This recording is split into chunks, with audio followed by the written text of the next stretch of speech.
I show Jesse every time we die. It's so fucking funny. What is up, everybody? We're already giggling over here. Welcome back to a new episode of Let's Set the Tone, episode 13.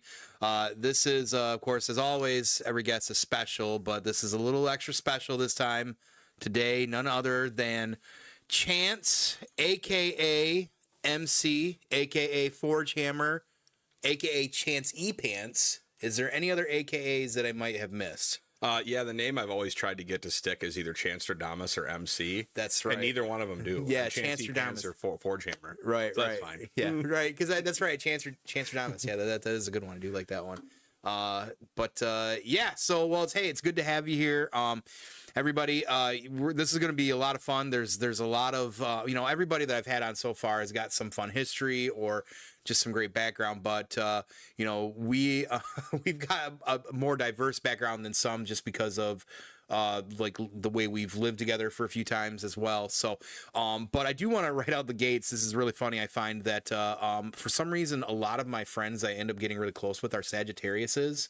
Oh, that's and you're another Sagittarius. Right. As We well. both Sagittarius. We're both. You're on the later part of it. I am. And I keep bringing this up because when Brittany pointed this out to me years ago because she's an Aries and we're both fire signs, and that's why we click so well, apparently. And that makes sense. And the stars, right? Well, Draston's also an Aries.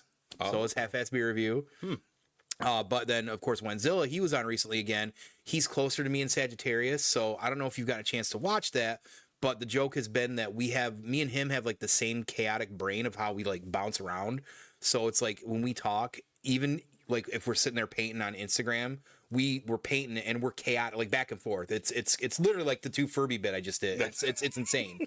It's insanity. So, but it's just funny how a lot of the people in my life that I connect a lot with are Sagittarius. Are Sagittarius and even Aries, I guess, at that point too. That's interesting. It is pretty funny how that works. So, whether or not you're into the stars thing, I find it entertaining at the very least, but it is pretty funny how that it's definitely fun to think about. It is. So, but you're also one of the others, part of the roommate crew. So now there was, the Maddie Cakes was like the first part of that kind of crew when I came into Saginaw and started living here. Yep. But what was interesting is like, when he got, he moved on with some of his life things and some of the other folks that were around, you end up coming in, and then it just, that kind of the dynamic of like the roommate thing really took off and changed. Fun fact, I did live with you for a couple of months before Matt moved out. Yeah, that's true. Oh, yeah, Yes, Matt was there for a little bit. Matt was there and I knew him anyway, but very briefly. Yeah. Me and him actually lived together. That's right. I forgot that. Well, he was upgrading his work, and I think he moved out maybe with a lady friend or something. I don't recall. I believe so. Yeah, and he was not home often because I think that's when he was still working in Frankenmuth as well too. So he was always on the go anyways towards the end, but. It was just interesting that kind of that transition of becoming part of what we call the Noel / Kendrick family crew there. So, and it just, I don't know, it's just funny how that all worked out. A lot of things, Sean ended up coming back home not long, either around that time. Right, almost exactly at the same time. Right, yeah, I think so too. And then, we knew Matt was like leaving soon, and that's when you said, hey, I've got a really good friend that I had met once or twice already. Jared might be looking for something. We'll get into that. Yeah, Zatter. We'll get into Zatter here a little bit too. But and then just that all just kind of changed. And again, we'll talk about more of that later. But what a time to have that opportunity. That's for sure. But anyway, so we actually first met was GameStop. Yes. Right. So. Yep.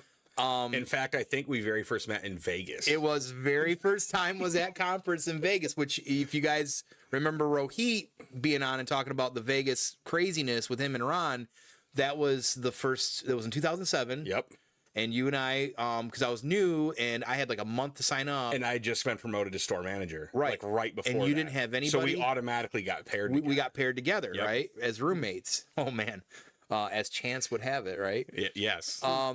So I do want to back up a little bit because I was trying to think and I don't recall fully, but how did you make it to GameStop? Were you working at Game Crazy prior? Mm-hmm. That's what it was. Okay. Yep. Okay. So what was that like? How did you get hooked up with the GameStop thing? Like, how did that evolve out of the Game Crazy thing? So what happened is that I'd worked at Game Crazy for a couple of years, and I'll probably state this even though it's really doesn't matter now, but I was a high performer there, so much so that they kind of knew who I was, due to the fact that they had actually lost a fair amount of business to us at Game Crazy.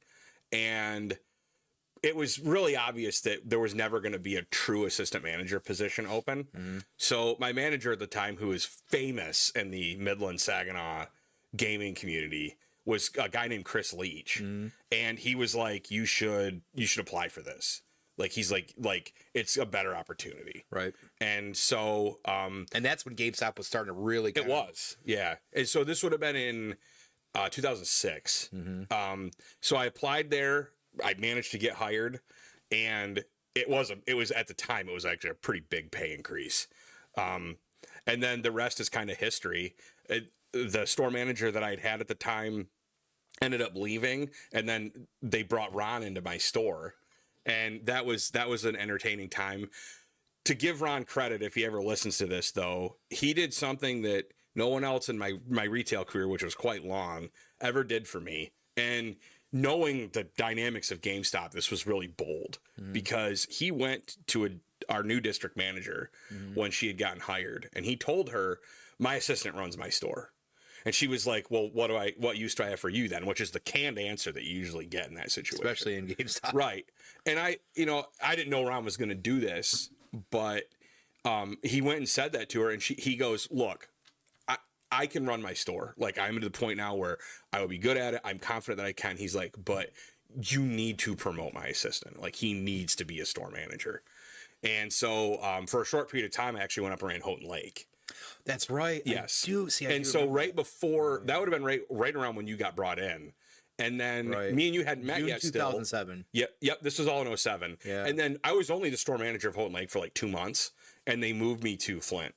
And that's where I was when we went to conference. 643. Yes. And that's when Aaron took over Houghton. Correct. Yes. And that's because when we went to conference, we met at MBS, and I don't remember the details of this, but I just remember we somehow connected there. Mm-hmm. And realized that we were both GameStop employees. Yes. And and I had my DS with me. I'd never actually played one of those.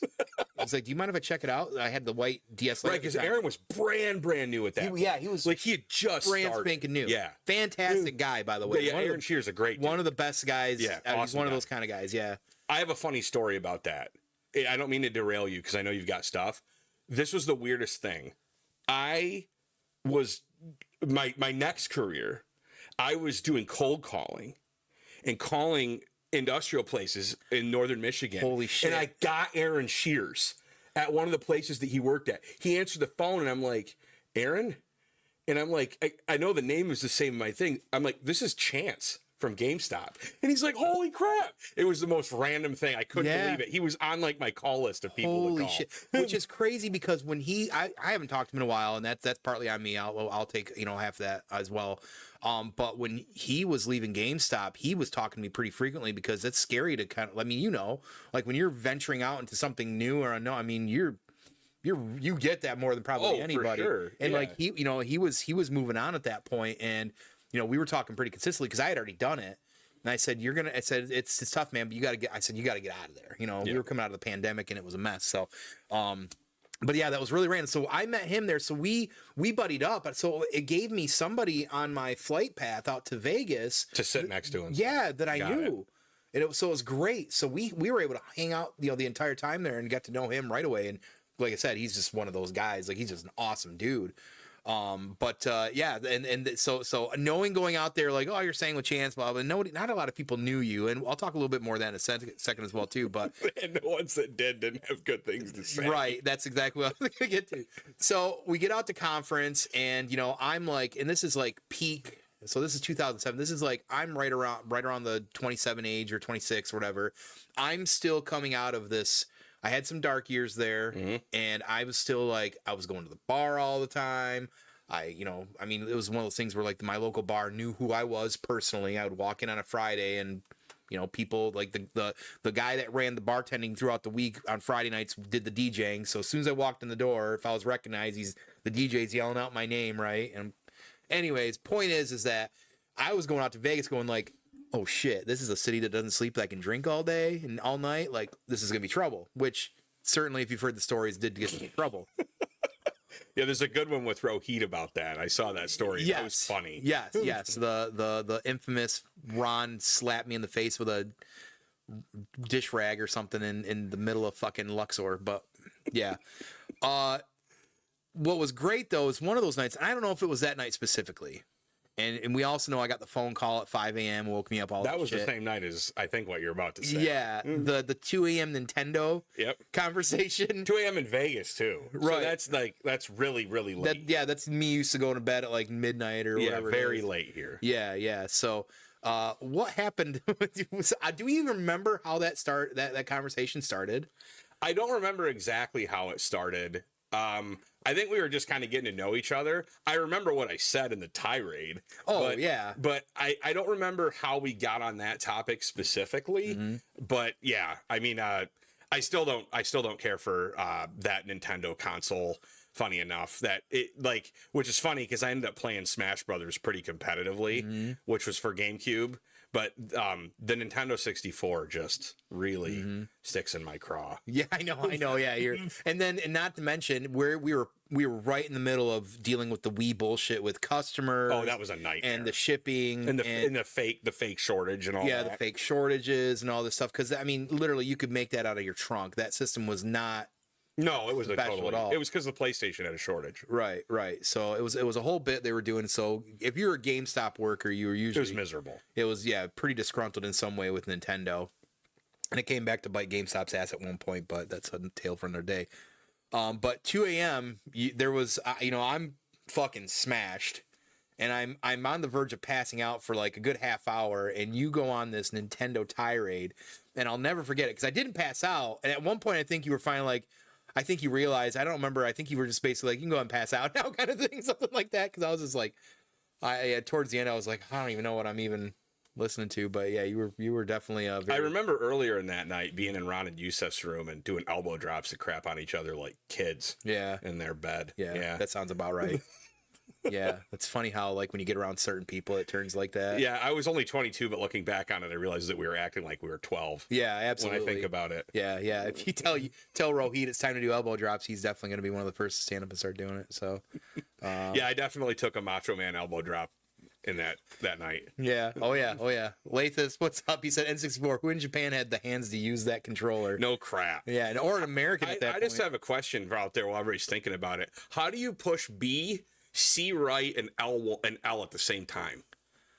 I don't know. That's probably a combo on Turok, it's this BS hand. I know. I mean, it's just a horrible controller design. Yeah. And the funny thing about it is that the perfect controller design was the Super Nintendo. Yeah. And it's the one that Sony's used for the last 20, 30 years. Yeah, roughly. Yeah. And when I buy emulator stuff, I always want like a hybrid SNES PlayStation style controller. Yeah, that's what I've got now. Yeah. So yeah, it's funny. Yeah, the 64. Well, when you try to play Turok on 64, I'll never forget trying to learn the controls on Turok on that game, and I was like, "What the fuck?" Like, there's like every single the C button had 4 different buttons. So you had to remember. It was miserable. It was definitely miserable. And you had one fucking analog. Well, the GameCube still only had one analog. The right stick on GameCube is digital. Yeah, it's not analog. Yeah, it's true. That's funny. It works good. It works for some of the first party games really well. Yeah. Like again, for Smash Brothers, it actually does moves, and it's really good for that. Right. But if you're trying to use it for a shooter, it's impossible. Yeah, and that's why. Well, even like playing Prime on the GameCube, like it was just kind of weird because I was also playing PlayStation. I'm like, what the fuck? Yeah, it's not responsive. It's like got that dead zone in the middle. Yeah, that's right. That's a good point. But I'll never forget that. That was really the first time we had a serious like discussion and conversation was at 2 a.m. and I was hammered and you were pissed about the lifespan of Nintendo and their hardware and their rotations and all that stuff. They're fanboys. The fan base. Yeah, all of it. I don't have those extreme views anymore. I was a kid back then, but yeah. I definitally know that I put you through it that night for sure. Yeah, well, I mean, and a lot of it because I was at GameStop, there was a lot that I agreed with, and over time, I will buy most of their accounts. It's easier to like them when you don't work in the gaming industry. That's true too. My loathing for them went away very quickly after I stopped working there. Yeah. But dealing with the Wii specifically, that was just an absolute nightmare situation. Yeah, it surely was. Hey, what's up, dead man? What is up, my friend? Yeah. Dealing with the Wii that time frame was awful, and I'm one of those people. I love the first party Nintendo games. Oh, I mean, I don't know if there's a reason better. Yeah, there's a reason why they're so good. Like, you tell me a Mario Kart's coming out, and I don't care if it's the same tracks I played for 25 years. Like right now with the Mario Kart on Switch, I mean, it's all the tracks they've had. They just revamped them again, and it's like you can literally get on Mario Kart right now, and you can play like 60 different tracks. Right. It's awesome. Yeah, and I mean, even Mario Party, all their other offshoots. You think back to the Super Nintendo era, Mario RPG. Yeah, all their first party games are phenomenal. They're always so good. Actually, my favorite platformer ever is Donkey Kong Country. That's true. I forgot. And I'm a huge Donkey Kong fan. I forget that. We got another guy, Crash, in the community. He's a huge Donkey Kong fan. I love Donkey Kong Country. Yeah. Okay. Yeah. I forget that. That's a great series, and that's the thing about Nintendo. Sometimes they're Sony about that. They shelve these great series for so long, and then sometimes they'll finally bring something back out. People are wanting like Metroid Prime 4 soon. Like, we want a Metroid Prime, right? Yeah, and there's been periods of time where they've just gone forever. Yeah, like without making Metroid. They had the last Donkey Kong. I feel like that came out as well was the freezing one on the Wii. I feel like that's the last Donkey Kong. I think that's right. And we're looking at almost 20 years ago. Yeah, it's crazy. I could be wrong on that, but yeah, still. I don't know. I haven't owned a Nintendo console in a long time, but I think you're right. It's been a long time. Yeah, it's been a while. But I do want to kind of go back to some other things when it comes to GameStop specifically. So we clearly hit it off right away. Like you kind of journeyed around in GameStop, but you ended up back at the infamous 1031 mall store, 5 minutes away from where we're sitting right now. And I had worked with Ron at the 640. You guys swapped. We did, because he was moving to Grand Blanc. He was moving to Grand Blanc. So he wanted to work there, which in the end was not the best idea for him or anybody, but it could have been you as well. Anyway, I'm really glad that I'm glad everything's okay. I was really glad to go to 1031, but that situation was wild. It was very wild. And had you been there, who knows? You'd have mouthed off a little bit more. Probably it might not have been good. It might not have been good, because that's why I think it too. Well, the other thing about that, and I guess to break the fourth wall, the store was held up at gunpoint. And shotgun even. Yes. And the other thing is, though, that I don't know that I would have done, was that Ron got them out of that. Yeah. Because he had a watch that his wife had just bought him, and they had handcuffed them with towels. And he unclipped the watch underneath of it and slid his hand out. I think they were behind his back. Yeah. And then after he did that, he took off running and kicked open the emergency door and ran across the street to call 911, because they'd taken their cell phones. Yeah. And I mean, who knows, if I'd have been there, I might not have thought to do that. I mean, that was a really ballsy thing. Yeah, and you're talking, this is like Flint. Oh, yeah. I mean, 643's on the corner of Lapeer and Center. Yeah, it was not a great area. No, it's definitely not a quote-unquote great area. There weren't a lot of nice people who lived around there. Absolutely, yeah. But we had a lot of good customers. I had just left working with him, because this was like after the holidays. It was like right into the new year of like 2008. In that zone, or maybe it would have been in like January or February. Because when Deegan came through for the visit, I was still at 643. But for whatever reason, Ron really didn't need me. I had done a bunch of help out, and they said, "Go help Chance up there in 1031." Yeah, because Mike had broken his arm. That's right. And he was off on workman's comp. So I could have been with Ron at that fucking. You could have. Yeah, could have been. You could have been. Anyways. Wild situation. Gunpoint, GameStop. Luckily, our friend was able to help get everybody okay. And because when he busted out, the guy took off. They took off. The alarm went off when he did that. So 1031 was always classically known in GameStop as being the smallest square footage store in the entire 5,000 some store company. It was 650 square feet. Yes. Did not have its own bathroom. You had to use the public restroom, which that's a whole other story too. And you had like no wall space to do anything, and pillars that were like the anchor of it, basically. Yep. But the counter setup was very like you had to slide through. You had all the glass stuff. Right? It was intimate. It was very intimate. Matter of fact, I even have listed as a little homoerotic. A little bit, because as it turns out, like the whole thing was, no matter who was sliding by, somebody was getting purposefully either a finger jam somewhere or an ass grab. Yep. It would definitely get you in trouble in 2025 Right. Yeah. Yes. Because when I years ago, when I ended up running that store again, and me and Prime were there, it got even amplified because he's got a full crush on me, of course. But that's where we met Rico, That's where, you know, we got to know Mike better. You had Ken there. Ken worked there. Joe. There's a whole mix. That's where I first met Josh Kruger, aka Half-Ass Beer Review. Oh yeah. Remember, he was seasonal for a bit. Yeah. Brought him in a seasonal. Yep. And man, what a wild time. What is your favorite memory working there? I kind of got mine, but boy, that's a tough one. There was some crazy. We had a blast doing it. So it's a cheesy answer, but like I can think of a couple specific ones. But my favorite was actually just working there. To this day in my life, that's the most fun job I've ever had. Was running that store. Yeah, it was. There's something about it. Rohit always describes it as it's like it had just the right customer base that where it was busy enough, but it had all these regulars and they were like characters. So it's like working at mall. Well, when you're exactly, because you're in the mall and we were in the food court. And that was when the mall was thriving too. So like you know, like every store has a spot. It's busy. Funny enough, I think my favorite memory is probably playing Fight Night. We used to play Fight Night in that store all of the time. Right. That's all the time. It was all day long. You guys got competitive about that shit. Yeah. We played a ton of Fight Night. Yeah, that's right. Because Fight Night was Fight Night round 3. Yes. And it was a great when that game came out, it was mind-blowing. We put it in the PS3 demo system. Yeah. And we overrode the demo protocol in it, and we just played Fight Night all the time. That's fucking hilarious.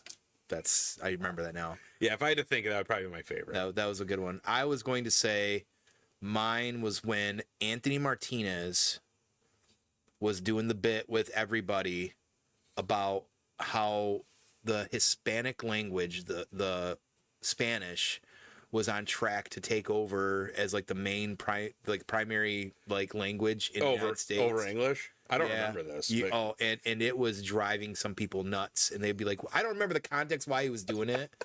I just remember that was part of the bit, and it was fucking hilarious because some people would be like, oh, that's interesting. And other people would be like horrified to hear that for some reason. Oh, he would tell the customer. Yeah. That's really funny. Yeah. And I don't know if it was because he was selling GameStop or not GameStop, but Game Informers or something. Or I don't know what it was. There was something there. He's so deadpan too, so he could really. It was very deadpan. And like I would have to turn my back because I would die laughing. That's awesome. Whatever the bit was, it was funny. And he was just doing it to fuck with people. But man, that was probably my favorite. But yeah, the way that he could deliver that, I could just see him doing it. Right. So, but speaking of malls, I do want to ask you this. So, what is it about the 90s and 2000s clothing trends that have come back for women but not for men that bug you so much? Oh, yeah. The fact that right now I can barely fit my keys and my phone in my pocket now that we take all this stuff around with us. But back in the 90s and 2000s, I could fit a 2-liter in my pocket, and a CD jewel case, like one of those. You could put it in there whatever way you wanted. It fit no problem. Yeah. Why is that? That's a great question. Yeah. Me and my girlfriend, who I love very much, go back and forth on that because I'm not allowed to buy even relaxed fit jeans, which have small pockets relative to the 90s. Yeah. But yes, I would give anything to be able to put on a pair of Jinkos. Jesus Christ. That's a bold statement, but if it was socially acceptable, I would still do it. That's funny. I miss those days. Hey, Julia, what's happening? Good to see you. Jinkos, I know. I did not expect that, but that's pretty funny. I heard that to go along with that too, like you may have lost RIP, by the way, some certain swim trunks. Oh gosh. I'm still really upset about that. So they were from Abercrombie and Fitch, but I had a pair of swim trunks that I had since 04 or 05. Yeah. And I kid you not, like when I wore them up to my waist, they touched the middle of my calf. It's awesome. They were incredible. Yeah, it's like a capri. And I took them on a trip with me to Tawas for work, and I accidentally left them in the room after I went in the pool. Yeah.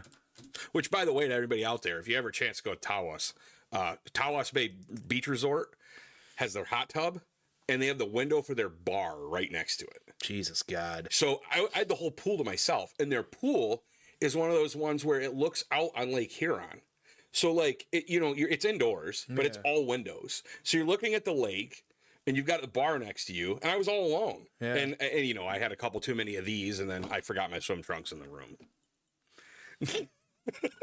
R.I.P. So they're gone. R.I.P. those swim trunks. They'll never make them again. No. I'm screwed. Yeah, you are. You're definitely screwed. Yeah. I'm screwed. Loincloths now. So come back around I'll have to wear a Speedo from now on. Yeah, right, exactly. Because that's the style now. Yeah, it is, with no pockets, of course. Well, yeah, no, there's no room for pockets. I'm seeing some of those, like the yoga pants and different things that now have like cell phone slots or something like that. Like I see women sometimes use them or something. Yeah, they like get that. to have them. Yeah, we don't get to have anything. But from what Julia said, women never really get the deal with the false pocket problem. Maybe it's just come full circle, I guess. Yeah, there it is. So back to GameStop fully though. What are your thoughts about them struggling and shutting down? How do you feel about that? You've heard how I feel about that, what I think. Yeah, so I mean, I think that years ago they had an opportunity to pivot, and they really, really should have pivoted towards being like a neighborhood hub for gaming. And they are so addicted to selling something for nothing for something. Yeah. They're just always trying to figure out a way to sell canned air and screw their customers over. And I like going back a step. It's after I was gone, but I always trace it back to that one CEO that ended up getting cancer. Paul Raines. They've never recovered since. He was so awesome. People liked working there when he was the CEO. Now I'm not saying it was perfect, but he made it a better place. And their customer loyalty program was absolutely outstanding when he was there. And I don't think they've ever really regained the momentum from when he passed away. No. And then, I think pandemic hit, and then they've got really they lost their shit. They got really shady. They were trying to figure out whatever they could do to recover that stuff. They were so freaked out about that they lost sight of who was important, which was not really just their people even, but the culture and the people that came into the stores. Yeah, I mean, it was supposed to be a store for hardcore gamers, and the thing is the brass at the top doesn't understand their own customer base. They never did. And the thing is they have the answer because their customer base is their store manager, so they already had that connection. They never could build on it. Yeah, I mean, they were given the warning shot with the PS4 and Xbox One era, and they didn't pivot. They knew then that there was a finite number of time left with used games, and they couldn't get. They were addicted to it like heroin. They were trying to pivot with the collectibles, especially when then Toys R Us went under for a couple years before we hit pandemic stuff. That's when they really should have pivoted. They were really trying. As a matter of fact, the store plans were meant to have couches and come in and play games and stuff like that. But then pandemic definitely ruined a lot of that. But they still should have done it. They still, they still could have done something different. But the problem is that you at a point, especially during and after pandemic, when you were going in there, it wasn't about like having an experience. It was about how much the person behind the counter was trying to get you to buy and sell.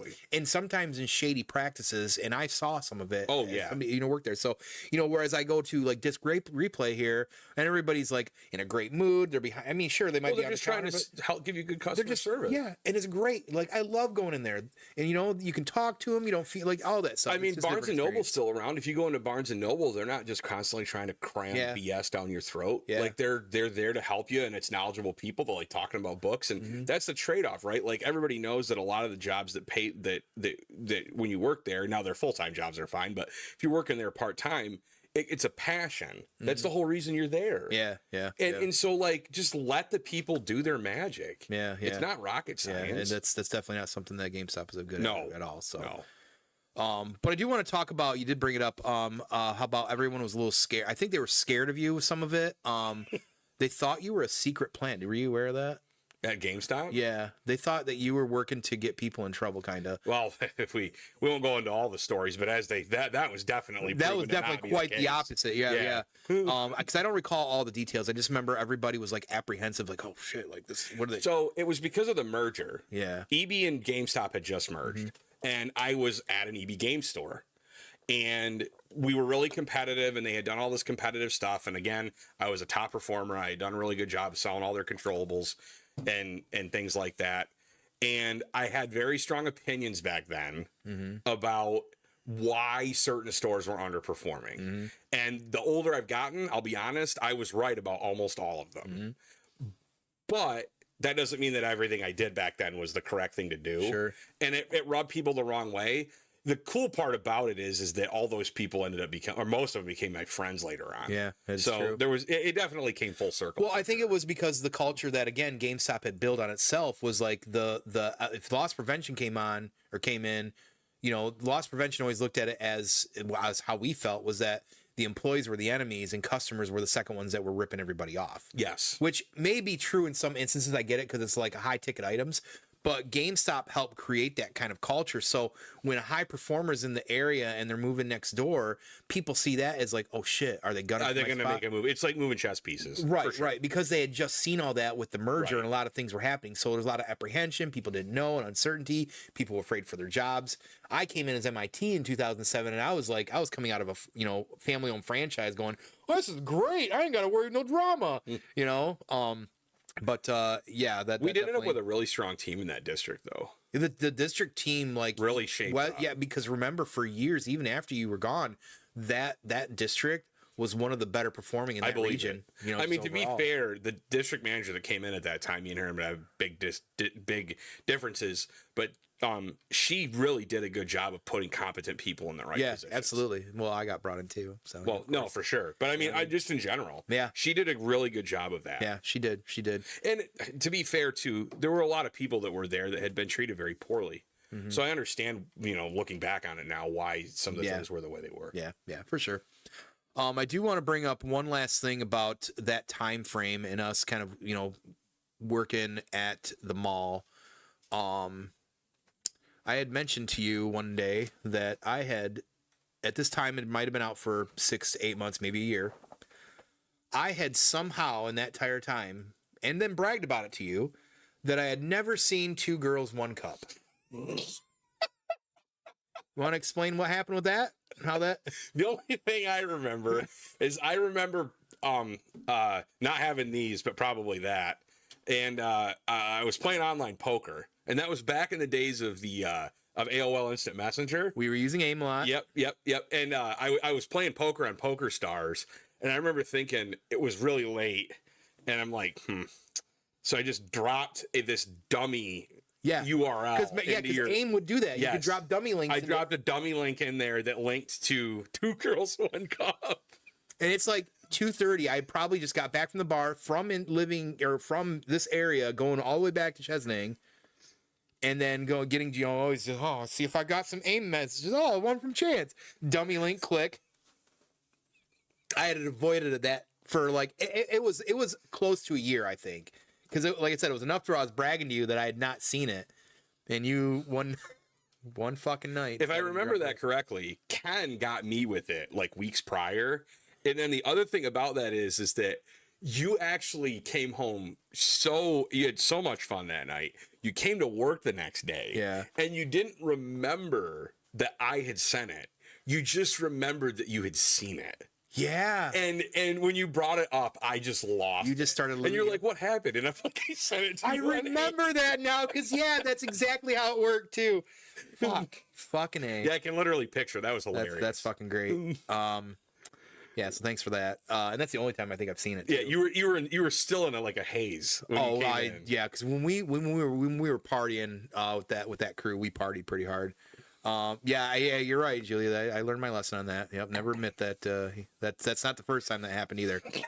Something like that. So before we transition to some of my next stuff here, what is it about a good cigar and a whiskey that, I don't know if it makes you feel whole or what it does for you. I don't know if it's a euphoric. I don't know what the right word is for that, but you're very somebody who likes a good drink. Clearly, drinking a delicious martini. I'm meeting him some way with that. I've got some blackberry. That's Crown. really good. Don't let him fool you. That's really the blackberry Crown is amazing. Yeah, very good. What is it about a cigar and a whiskey for you? Is it the having a great meal? Is it for a conversation? Like, what is it for you that So I try to only have it when something good's happening. Okay. I try to not use alcohol or anything else to cope with something bad. Right. That's just my own personal thing. I know everybody's different.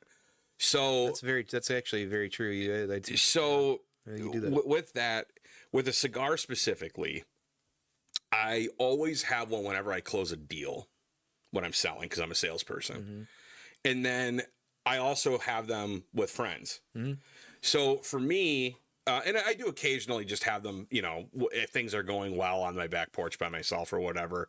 But for me, it's the simplest way I can put it is it's one of the finer things in life. Mm-hmm. It's something that everybody can have. Mm-hmm. But you want to take time to appreciate it, and you put your phone away. Usually I listen to music, so it's not away, but I'm not true. We usually listen to music if we do that. But I'm not looking at it, and you just sit back and relax. It's kind of like being in the woods by yourself. Yeah. Okay. So for me, it's almost meditative. Okay. Yeah. That's why I wanted to ask. I That's fair. Never really asked that, and just it's definitely something that's always been important to you. We do it not all the time, but it's always like like you said, the music, everything you described is spot on how that works. So awesome, and so that's perfect. So speaking of music, so music's been a pretty big part of your life as long as I've known you. Music's always been a real big part of your life. And I love talking music, and I love music as well. What was your gateway into being such a huge music fan? Was that like a mom-dad thing or a combo? Or So my dad's a really big music fan. I thought maybe he was. He is, and me and him have really similar tastes. Yeah. They're skewed towards our age, our ages, but we do have very similar tastes, and he's really passionate about it. Okay.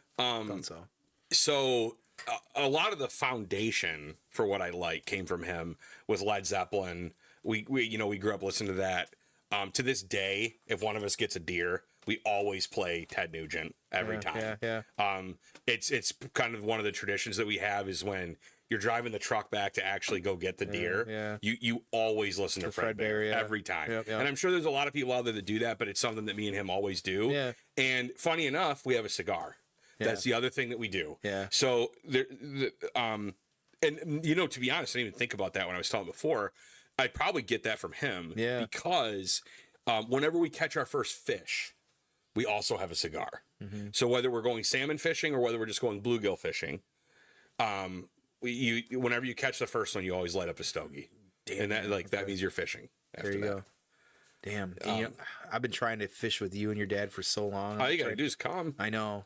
I want to do. I was telling Trick too before. It's like I haven't fished since my biological father passed. I haven't fished in 20 plus years at this point. For sure. And I think now as an adult, I would just appreciate it more because, like you said, it's probably just relaxing, therapeutic, and a good time. Mom and Dad might watch us. So, Dad, if you're out there watching, Tom wants to go walleye fishing with us this year in May. I've been privileged enough to go over there for a supper or two, and I know fish at least I think was on one of those. It's on almost any time you want. Yeah, you always have fish. And yeah, I'll definitely never forget that as well. So yeah, definitely. Just saying, I'm right here. If you ever want a fishing buddy, fishing buddy. The other thing that's funny about that, though, you mentioned the music thing. Huge Metallica fan. Yes, and I remember when I was like 7 years old when it came out, but when Enter Sandman was on the radio, I couldn't figure out who the band was. And it was killing me. That's crazy to even think that. And they would never announce it or anything. And I'm like, who is this? And then eventually when I figured it out, they were immediately my favorite band. Right. Yeah. That's funny that you, to know you now about that, to think that there was a time where you'd had to figure that out as well. I mean, I didn't know who they were. Yeah, that's crazy. I was young enough that when Justice came out, I wasn't cognizant. I was only 4. Right. So I didn't know. I didn't listen to the radio. I didn't know what was going on. By the time Black Album came out, that was their first big hit on that album. Mm-hmm. That was on the radio all the time. It was. They played it every 30 minutes. Yeah, it was on constantly. Yep. And it took me forever to figure out who it was. But anyways, for any metal fans out there, and I know that you were one too, it's funny because it's one of the things that me and my brother-in-law have connected on a lot is it just speaks to your soul. Yeah. Just music in general? No, well, music in general, yes. Yeah. But specifically metal. Gotcha. If you're a metal fan, it just hits you different. I read something once about metal that's interesting, and it always rings with me about how, and I think now the friends that I've got that enjoy music and the people I talk to about how much we share music and stuff like that, especially metal, is that when people that love metal, when you listen to it, because there's this scope of people out there that don't. Clearly, there's a lot of people that don't. Yeah, it's definitely. And they look at it and they think it's they think it's whatever they think it is, whether it's evil music or whatever it is. Or, it's just too heavy and all that stuff. And they always say, you always hear that thing where people, it just sounds like angry music. Yeah. The irony about that is that from what I've seen, scientific research or whatever, they say that people that love metal, and this is true to me too, it's therapeutic for the people that love it. I completely, because it's the opposite of the stereotype of it, I guess, in a way. it's actually quite therapeutic. And for me, like metal music, if I'm down or if I'm angry or whatever it is or sad, metal music is uplifting as fuck to me. When I hear a double bass, that's instantly going. It's like those old like either bubblegum commercials or beach commercials of a girl or guy walking by and somebody goes like this. When I hear double bass, I'm like, you know what I mean? So as soon as I hear some battling, I'm like, whoa, what's that? Who's doing that? What's going on? So so speaking of some of that too, so we got the Concert Boys trio. I call, I think I coined the Concert Boys. That's what we call them. We've just been able to secure 9 Inch Nail tickets for this August in Detroit, which is really exciting. Yeah. So you, me, and Schmear are gonna be able to do that. That I feel like that time when we started doing the concerts a little bit more frequently the last few years. I don't know if you know this, maybe you do, maybe I mentioned it. The last few years, going through the divorce, moving, just a lot in life going on. That's meant a lot to have something like that. And I think maybe you guys did realize it. Maybe I'm pretty good about talking about my stuff, especially with you guys, but that's been like something that I really appreciate from the both of you, is that to have that connection and do that, because, during a lot of those times, like, and for the most part, since it was my decision and things, you gotta sometimes lay in the bed that you make. I get it. Sure. But at the same time, it's a lot of stress. It's a lot of things going on. It's a lot of new changes, a lot of uncertainties. But that has been like, just great to have that. And though we don't always do it sometimes for months or we get busy, like having the ability once in a while to one of us say, hey, there's a show coming up. Like, I'm really bummed about the Coal Chamber thing. I've never seen Coal Chamber. No, that sucks. That sucks. It really sucks. I'm really bummed about that. Yeah, it sucks because we didn't get to see Coal Chamber. It's also shitty because Dez is sick. Yeah. Which is horrible. Fucking sucks. I hope he gets well soon. Yeah, sorry. I should love Devil Driver and Coal Chamber. Yeah, so yeah, absolutely. That's just awful. Yeah. And then on top of that, now Fear Factory canceled too. Yeah. But I've never seen Coal Chamber either. I've loved him since I was a kid. And that last album, that 2013 IOU album that came out, was fucking awesome. Yeah. And it was like, and like you said, the Devil Driver, like I've just never seen. I think I've seen Devil Driver, maybe. I have not. I don't know if I have, but I feel like I have. They're on my bucket list, so I've not seen. Maybe I haven't. I feel like I had it like a Mayhem or something. It's one of those ones that Eric's gonna have on me that he's seen. Yeah. But man, to see Coal Chamber would have been really fucking special. Yep. For sure. So hopefully you get better. Hopefully maybe in a year or two we can come back around to that. But I didn't know that. I was actually quite surprised that you guys had interest in 9 Inch Nails, because I find that 9 Inch Nails is a band. I don't know how that never came up. It's never come up. Yeah, that's why weird. I was so surprised. Because 9 Inch Nails to me is a band that either you are or you aren't. And a lot of newer people these days definitely don't, because it's the sound is still almost a time period like that industrial, like grindy, different, just coming out of the late 80s and doing that kind of music. Like even then it was a niche. Sure. Right. And while Trent over the years has gotten his hands on a lot of stuff, producing, songwriting, and probably famous people you wouldn't even realize he's had a hand in, it's just still one of those kind of bands that, really, he's really 9 Inch Nails himself at this point and has been for a while, but it's just never really come up. And for me, like I tell everybody, like 9 Inch Nails was like, that was one of my emo bands. Like, it was one of those bands that, for me growing up, angsty teen, like that was just one of my outlets for me. So I definitely was surprised that you guys were into them. I was like, oh shit. Because I told Britt, I said, these tickets go on sale. I'm going to buy 2 tickets and I'm just going to find somebody that wants to go with me, because she doesn't have any interest. I've tried to get her. She's like, fuck that. But I mean, she shows me her emo music and I'm just like, fuck that. So it's the My Chemical Romance generation versus right. And even some of that stuff I do like. Well, I'm not saying we don't like My Chemical Romance, but I'm saying she wouldn't listen to 9 Inch Nails. Right. She already has her own outlet. Right. Yeah, for that. So I was just glad when Schmear brought that up. I was like, oh shit, you guys are both interested. I'm like, yeah. Well, fuck. So you got to see had like a whole live once. You know what I mean? Like we're all dying to see that. If you haven't seen it, you have to. Yeah, and I told somebody the other day that even after Johnny Cash had did the Hurt version, and I saw 9 Inch Nails after that, and he still did that, it's magical to even have Trent still play that song. Well, it's especially magical now because he made it, then Johnny took it and did what he did with it, and now Johnny's gone. Yeah. So if Trent doesn't do it, then nobody else is doing it. That's true too. And one of my favorite things about that is in an interview, basically when he was asked about it, he's like, it's not my song anymore. Like he gets it. Like he understands it. Like, Johnny Cash's version of that is like, I think maybe I'm wrong. I hope they play it when we go. I think that even for Trent, it hits different now. I bet. Does you know what I mean? Yeah. So I think that like Nine Inch Nails, even it took that song to another level. Yeah. But how freaking cool did that have to be for Trent Reznor to find out that Johnny Cash had listened to enough Nine Inch Nails to even know about Hurt? It tells you what kind of music fan Johnny Cash was. Yeah, true. Yeah, and and the song is so perfect. Like, it's almost like a duality with it. Like from if you expect Nine Inch Nails, not to get in too much of a rabbit hole, when you really listen to their lyrics and you can see why I say it's my emo music. It's a very like, it's a very almost teenage angsty, sexual, but like not from like the normal sexual you think. It's like the sexual exploration of your puberty and things like that. There's a lot going on with that music. And Hurt for him might mean something completely different, and for Johnny Cash it was also something kind of different. And when you watch the video, the Johnny Cash video of Hurt, I'm not kidding you, anytime I watch it I start bawling. Like there's just something different about how it hits.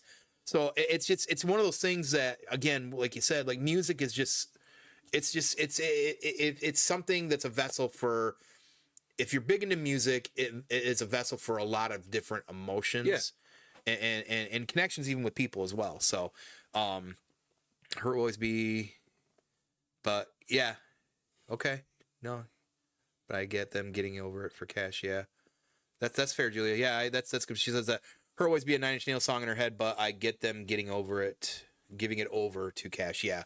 Yeah, I think just because it hit a whole new generation, and I think at that point it didn't matter who you were. You now kind of had a gateway to Nine Inch Nails too, for sure, which is unique about that. Yeah, and I know that Trent made that comment, and it's very classy of him to say. And Johnny Cash is an unbelievably gifted musician. Yeah, but because of the fact that he did pass away, and as weird as it is to say, the timing of that, with him kind of being old and decrepit in that video, which I actually think Johnny leaned into. Yeah. Like he wanted that to be part of the message. Like it definitely had a metal feel to it. Well, he was always kind of punk rock anyway. Well, he was, but I'm just saying, like the way that was very like we're just gonna go full bore. Like, this is death, and this is what's happening, and like June's gone, and all this other stuff. But he was only around for a very short period of time after he made that video. Yeah, they died 6 months, I think, apart. Right, and so Trent was able to then, I think they can kind of take the song back now. Just because like I said, Johnny wasn't around to tour with it or anything. Yeah. It's wild. Yeah, I'm excited. This will be my third time seeing them, and like I said, they're. I was thinking the other day, and I have a hard time ranking because I feel like the rankings always move depending on and especially with music because how you're feeling. But Nine Inch Nails, I think definitively would. I think I can confidently say they are in my top 3 bands and like that. So, yeah, I'm a super fan. Like, and I've been listening to them a little bit more too, and there's songs I hope that they'll play, and I like obscure songs. Some of my favorite of them are obscure on album corners that you might dig to find, and he probably wouldn't play. I just wish that he would, but I hope they move into my top 3. That'd be incredible. Yeah, I hope they do. Yeah. What's yours? What, mine? Yeah. I would assume that the same for almost all of our group. Right. Number 1 is Slipknot. Yeah. Unquestionably. Yeah. Me and Zadder went to a concert of theirs in the Palace. It would have been like sometime between 07 and 09. That was like an out-of-body experience. I've never been a part of anything like that before. Yeah. And we weren't even on anything. We weren't drunk. We weren't taking anything. Nothing. We were stone sober going to that concert. And that was like absolutely incredible. And then number 2 would be Metallica. Right. Because, and the funny thing about them is I first saw them in 03, and they're better now. It's wild that they are in their 60s. Yeah. And they're legitimately better than they've ever been. And their concerts are so fun. Oh my gosh. I mean, they're a full production. Yeah. So that would be number 2. And then personally for me, number 3 would probably be Killswitch Engage. Just because I love their song so much. Yeah. Yeah. I understand it's not going to be for everybody, but for me personally, that would be if Howard was still with them for sure. But even seeing them with Jesse, they're so good live. I just last night before I went to bed, I was listening to Killswitch Engage on YouTube. It's funny, and it was Howard. They just have a lot of great music. Yeah, they do. They are also another one of those bands that are a vessel for like hitting some emotional stuff. Absolutely. You listen to their fucking. They're different generations. Nine Inch Nails. Yeah. Sure. They are. They really are. Absolutely. Like, especially if you've got Yeah. So I did want to ask, as far as clearly Metallica, you're one of you're one of their biggest fans, I feel like. But what's your top 3 Metallica songs? Ooh, number 1 is One for sure. Yeah, to think about the next 2. Oh, I mean, that's tough. Is that a rotating door, maybe? Yeah, I guess if you go by what I listen to the most, it would actually be number 2 would be The Day That Never Comes. And I actually think Death Magnetic specifically is their most underrated album. If it had come out sooner, I think a lot more people would appreciate it differently. And then number 3, this is actually all Jared's fault, but I would probably go with The Unforgiven. Yeah, I would. One's definitely my favorite. Unforgiven's probably my second. And I don't know. I didn't really think about the third, but. The thing about One is, I mean, obviously the song is magic. The guitar solo in that song it's just ridiculous. Dude, it's so we could fangirl out about it all day. Yeah, because like I'll never forget the first time I heard that song, and it's telling a story well too. There's just something different about it because the way it builds and everything too, just all that stuff. Well, yeah, and it's building all towards that cut for the solo where I cannot live, I cannot die, and then it goes through all of that, and then it finally gets to Kirk playing that solo, and that solo hits live every time, and like man, and then like we were because when we saw him in Detroit a year and a half ago. You had said you'd never heard them play Unforgiven. They had never played it. You'd never. I've seen them like 5 or 6 times. And when they started playing it, I'll never forget the look on your face. Even too, you're like, "Holy shit!" I didn't know if they would. And I never thought I'd hear the song live. Right, and that was one of the ones I was like, "Man, I really hope they play." I mean, I think we all were, but being able to hear that live was a big deal as well too. Yeah, that was incredible. So Slipknot, which is clearly another one of our favorite bands that we share collectively. I like, and this is probably bold. It's probably for me the greatest metal band of all time. Yes, I mean, I think that's hard to, Lathis lives in Iowa too. He said, "Those Iowa boys." So, yeah, man. They are. Corey Taylor is one of my all-time favorite frontmen. Yep, and also one of my all-time favorite like voices. Like, yes, I hold some other folks maybe in just a different regard as far as like the vocals I love and things that hit me on, but he's in that top 3 to 5 echelon for me because he has so much range. I mean, if you look at it scientifically, he hits the most octaves ever, which is actually fact. Yeah, it's a fact. Yeah, charismatic voice on YouTube. I'm a huge fan of. Yep. I'll never forget the first time she started listening to Slipknot and Corey Taylor, and she was like, "Holy shit!" kind of thing. Like the thing about Corey, and don't get me wrong, all the frontmen are like this. If they weren't, they wouldn't be great frontmen. To me, he connects with the audience on a different level. Yeah. I don't know a better way to describe it than that. Slipknot concerts are like utter chaos. Yeah. But then at the same time, he just holds the entire audience in the palm of his hand. We're all fucking maggots. The whole time. We're all maggots. If you've never been to a Slipknot concert, go. Like if they manage to get back together and Corey gets everything worked out, and I hope that he does, and I hope to God they're still as good as they used to be. Honestly, if they aren't, they probably won't do it again. But go. There's nothing else like it. Yeah. That's some of the best shows I've been to, and I mean, I go to a lot. I mean, we've been to a lot of shows. I think separately, but even together now at this point, we've been to a lot. But yeah, the funny thing is that Metallica's really expensive. Those 2 days and whatever. Slipknot's not cheap, but even at the price, it's a deal. Yeah, they're that good. Yeah, and your chances are you're going to hear one of your favorite songs, or a couple. Yeah, honestly. So yeah, no, that's a good way of looking at it. So, then let's do that. What's your top 3 Slipknot songs? I'm going to be really basic on this because number 1 is going to be sorry, before I forget. Oh shit! Yeah, that's my favorite. I love Before I do too. It's that's actually my favorite Slipknot too. I feel like I'm basic when it comes to Slipknot too. Number 2, and it's close. Like I mean, like it could be number 1. Would be Disaster Piece. Okay. I think Disaster Piece is like the best, like full blown hardcore metal song. Like they just let everything go in that song. And then number 3 would be Pulse of the Maggots. Okay. Yeah, that's a good one too. That's good.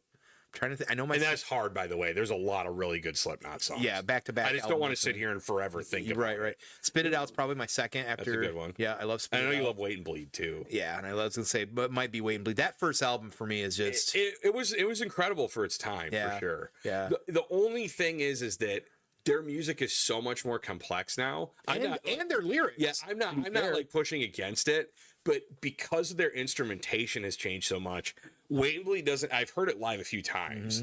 It doesn't sound the same live as you'd expect. Yeah. Because there's just not the same layers of instrumentation.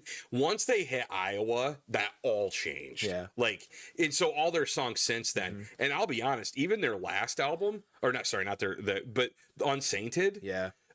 That whole album's amazing. Yeah. The one thing that Slipknot has on even Metallica is they've never made even a questionably bad album. All of their albums are complete masterpieces. Right. That's how I feel too.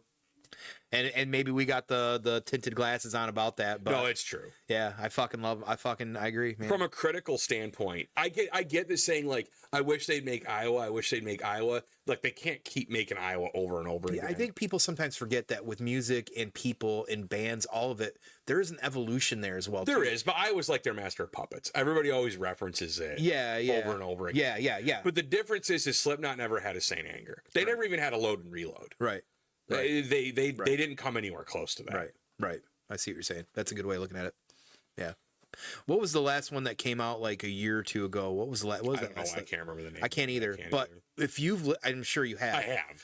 Even I listen to it all the time. I love Unsainted. Don't get me wrong, but that album, I can't think of the name of it now either. Why just? Yeah, we went to the tour. I don't. Yeah, I've had too much. And I got the internet, but I'm not worried about it. Like I could get on the Google. I literally listen to it all the time and don't. But remember. my point is, what's interesting about that album is if you listen to it really closely, it is another form of evolution for that band.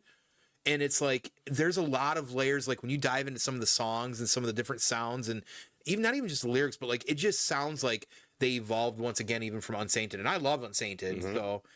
Yeah, we can sit and talk Slipknot all day. I know. Yeah, we got to be careful. Yeah, I know. I know. That's why I told you. I said I got so much here to go through. What's the current rotation band or song right now that you have? Is there somebody like you're re-exploring or kind of obsessed with? I always seem to move to bands I haven't seen live.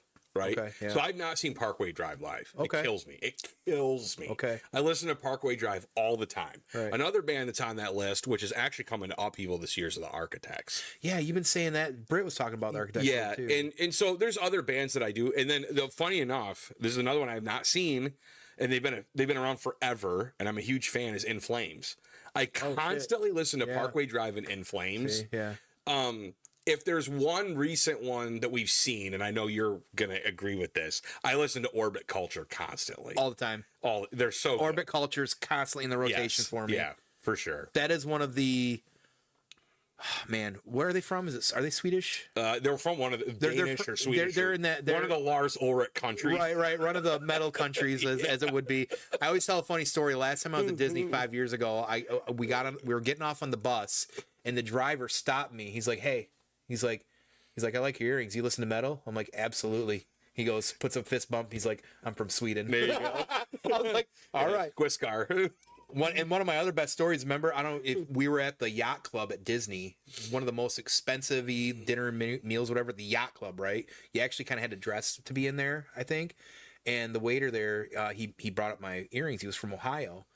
And he's like, "You big music fan?" I'm like, "Yeah, I listen to a lot of things." He's like, "I'm a big metal fan." I said, "Yeah." I'm like, "Are you a Slipknot fan?" He's like, "Absolutely." I said, "So you're a maggot?" He said, "Absolutely."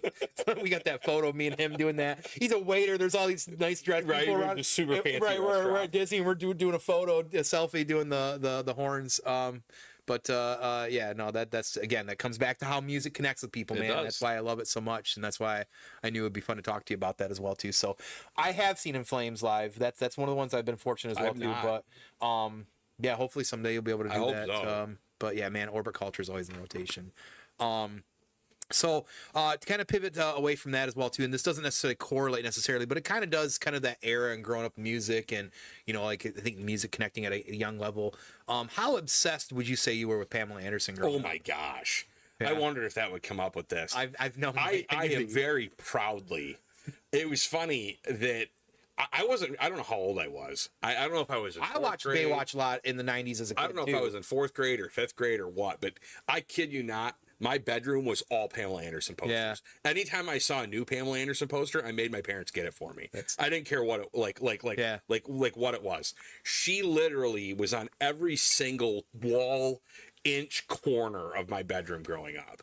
And if you go back and look at pictures of her, I think I had exquisite taste. That's fair. And so was that well, clearly that probably didn't have anything to do with being a Binford Tools girl, but maybe more Baywatch. I think there was a Binford Tools girl poster. Did you have one? But yeah, it was definitely from Baywatch. Baywatch, yeah. I think we all.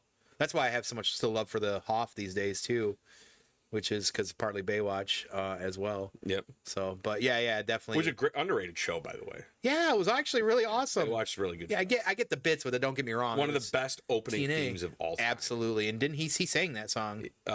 Some did people he? stand in the darkness. It does sound like Hoff. I'm pretty sure Hoff sang that. I'm going to look that one. I'm going to look. I'm up. not sure if he did or not, but I do know that was a great song. But I can still picture the like the entire intro to it. It doesn't get any more 90s than Baywatch. We should go back, guys. How do we get back to the 90s? We say that a lot, don't we? No, he didn't. Okay, did not sing that. I thought it was him for like years. A Hoff song, though. Yeah. I mean, he's huge in Germany. Yes, he is. He's very huge in Germany. So I've tried to explore his music. It's not necessarily for me, but I also don't hate it, and I can see the appeal. So the reason I ended up becoming a Pamela Anderson fan was because I was a Hoff fan because I love Knight Rider. Yeah, you were a big Knight Rider fan. I did hear about that as well. Love Knight Rider. Was it Kit that drew to you? Oh, absolutely. Yeah. What does it stand for? Knight Industries 2000. Fuck yeah. Or KITT. The Knight Industries 2000, KITT or Kit for short. Why can Car was Knight Automated Roving Robot?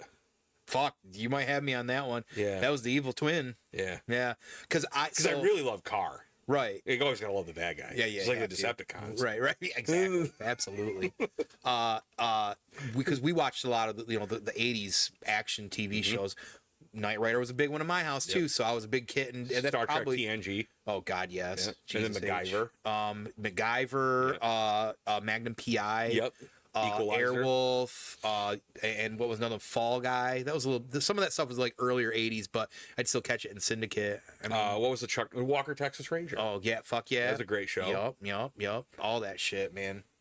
What TV? We're missing that kind of TV. But that's like, I don't know if you've watched Reacher on Prime. I haven't heard it's really good. Holy fuck. I just don't have time nowadays. Holy fuck, yeah. The one I really want to make an effort to watch is Landman. Every clip of that I see, Yeah. Billy Bob just seems amazing. My mom told me it's really Keep good. hearing that's really good as well. She said it's like Breaking Bad good. She said it's really good. Shit, don't tell me that sort of Well, shit. it's only one season, but she said, Okay. he kills it. Okay, that's good to know. I'll have to jump into that. Yo, what up, Cap? All right, let's. So Hey, Cap. speaking, because you definitely, one of the things that I really enjoy about you is, I feel like with you at first glance or first people getting to know you, they don't realize how diverse and layered your nerddoms is. I don't think you necessarily always wear them on your sleeve like some of the rest of us. And I could be wrong on that. That's just my perception, I suppose. But you're a massive Magic the Gathering fan, Yes, or I have am. been over the years. I literally made sure I cleared all my quests before I came today. See, exactly. For Arena. Yeah, because you play online, right? Yes, Still, yes. religiously. Right. It was actually quoted to me that apparently Jesse saw a 1998 video of you opening up your gifts, which consisted of a Rock t-shirt, Magic the Gathering cards, and something else. And Jesse literally said he could get those gifts for Christmas right now and just be as happy and content as he was. In fact, I tried to get it in time, but it did not come in time. I ordered a Bret Hart hoodie, hoping that I would have it for this. That'd have been fucking. But I did. cool. I did not get it in time. It shipped forever shipped. Damn. I got a coat that says "Excellence of Execution" on the back. Yeah. But it wouldn't have been the same thing, Right. Because the thing is the hoodie had like the stars for the Heart Foundation on it, so it'll look better on camera. That's cool. Yeah. But yes, a huge Magic fan. I still play religiously. And the funny thing is that I probably should have given up a long time ago because I didn't really become a good player until about the last 10 years. Right. Okay. I was not good at. I realize now I was actually bad at the game for like the first 15 years that I played it. Damn. Okay. It was a long time to be bad at something. right. You get your shit pushing a couple times. I guess maybe you kind of figure that out. So, so you've been hooked since that long. What do you have a favorite card? Oh yeah. What's your favorite card? Brand. What does that card do? He draws you 7 cards and he gains 7 life whenever he hits your opponent. What's the mana tap on him? He costs 8, but you cheat him into play. So like today when I was playing with him, you just use an effect to throw him to your graveyard, and then you resurrect him. Oh Jesus, that's smart. Yeah. So you got to worry about all the mana. There's another card where you can show and tell him, where you play show and tell costs 3, and then each person gets to put a creature into play, but you just put Gristlebrand down. He costs 8. Yeah, he's 4 colorless and 4 black. Okay. Yeah. Which colorless means any mana. It could be anything. Yeah. Right. But you're never like I don't even think the deck has 8 lands in it. As soon as you said that, I had a feeling you were going to say it was a black card. For sure. One of my favorite decks growing up that I had, or whatever that I built, there was 2. I had a vampire deck that I enjoyed, and then I had, and of course you're talking Ice Age time frame, so a long time ago, I had a zombie deck that I fucking loved. That was a good time. So, and then I always liked the red burn.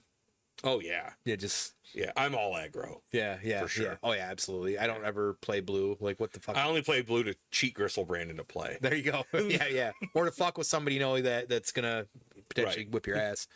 But outside, so that's your favorite card. What is the most broke?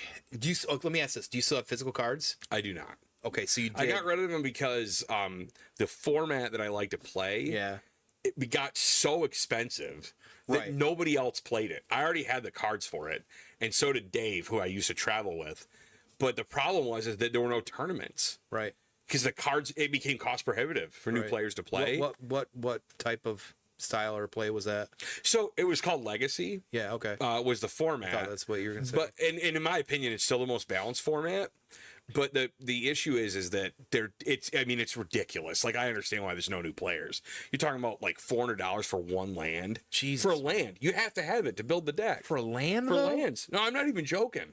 Like they're that expensive for some of these dual lands, and so it became cost prohibitive. And when you have a $400 cardboard, you're like, I'm just going to sell this. So I can, I can move on with my life. Yeah, Jesus, but that's why I don't have physical cards now. What was your favorite physical card that you had? It was Gristlebrand for sure. Oh, so you actually had that physical card? Yes, I did. That's why. Okay, so that's why. Absolutely. Okay, how long has that card been around?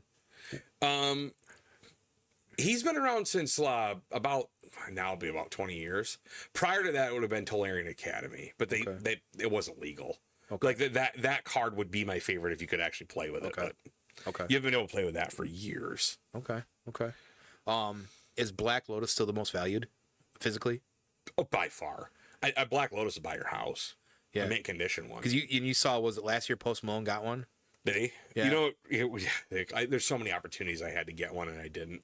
Even in 2009, back when everybody thought they were outrageously expensive. They were only $100 back then. Well, I think 2009 they were like $5. Yeah, that's what they were like $100 back in the 90s. Yeah. But like now, a mint condition one that if you just didn't play with it, you just put it in a box, it's probably worth.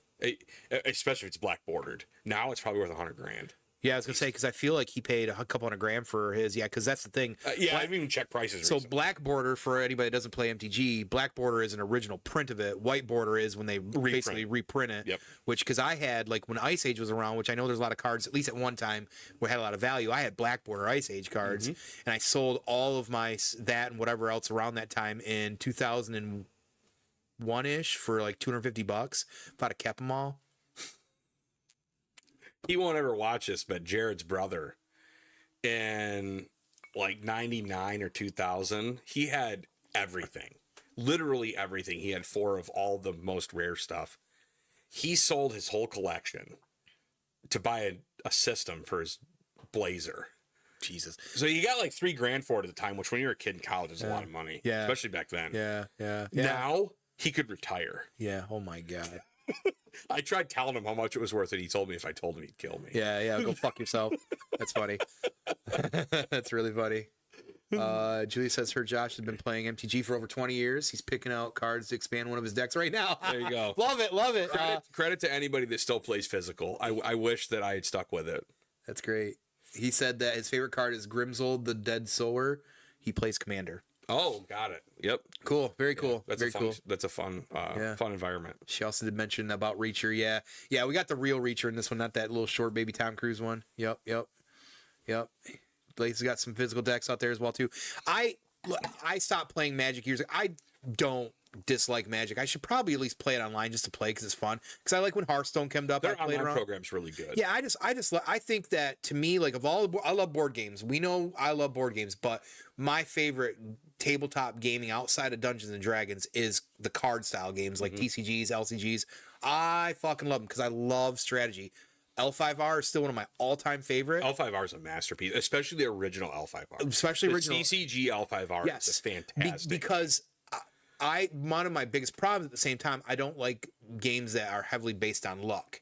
Whereas the luck of the draw or whatever is. Yeah, and L5R is less luck based than Magic. Magic has more luck to it. Exactly why I loved it, because you had 3 or 4 different conditions to win, and it had different layers. Well, and also the 2 separate decks, right? Yeah. So like you're way less likely to get mana screwed. Right. In L5R. Yeah. So that's why I fucking love the OG version of that. It's a shame it either didn't take off or I mean some of those game things. Well, they sold it and then somebody else. Yeah, and now it's just a board game and all bullshit. Yeah. But yeah, the OG and the story behind it, as Evan loves. Oh, the lore is incredible. Yeah. L5R was fantastic. I just wish it would still be around.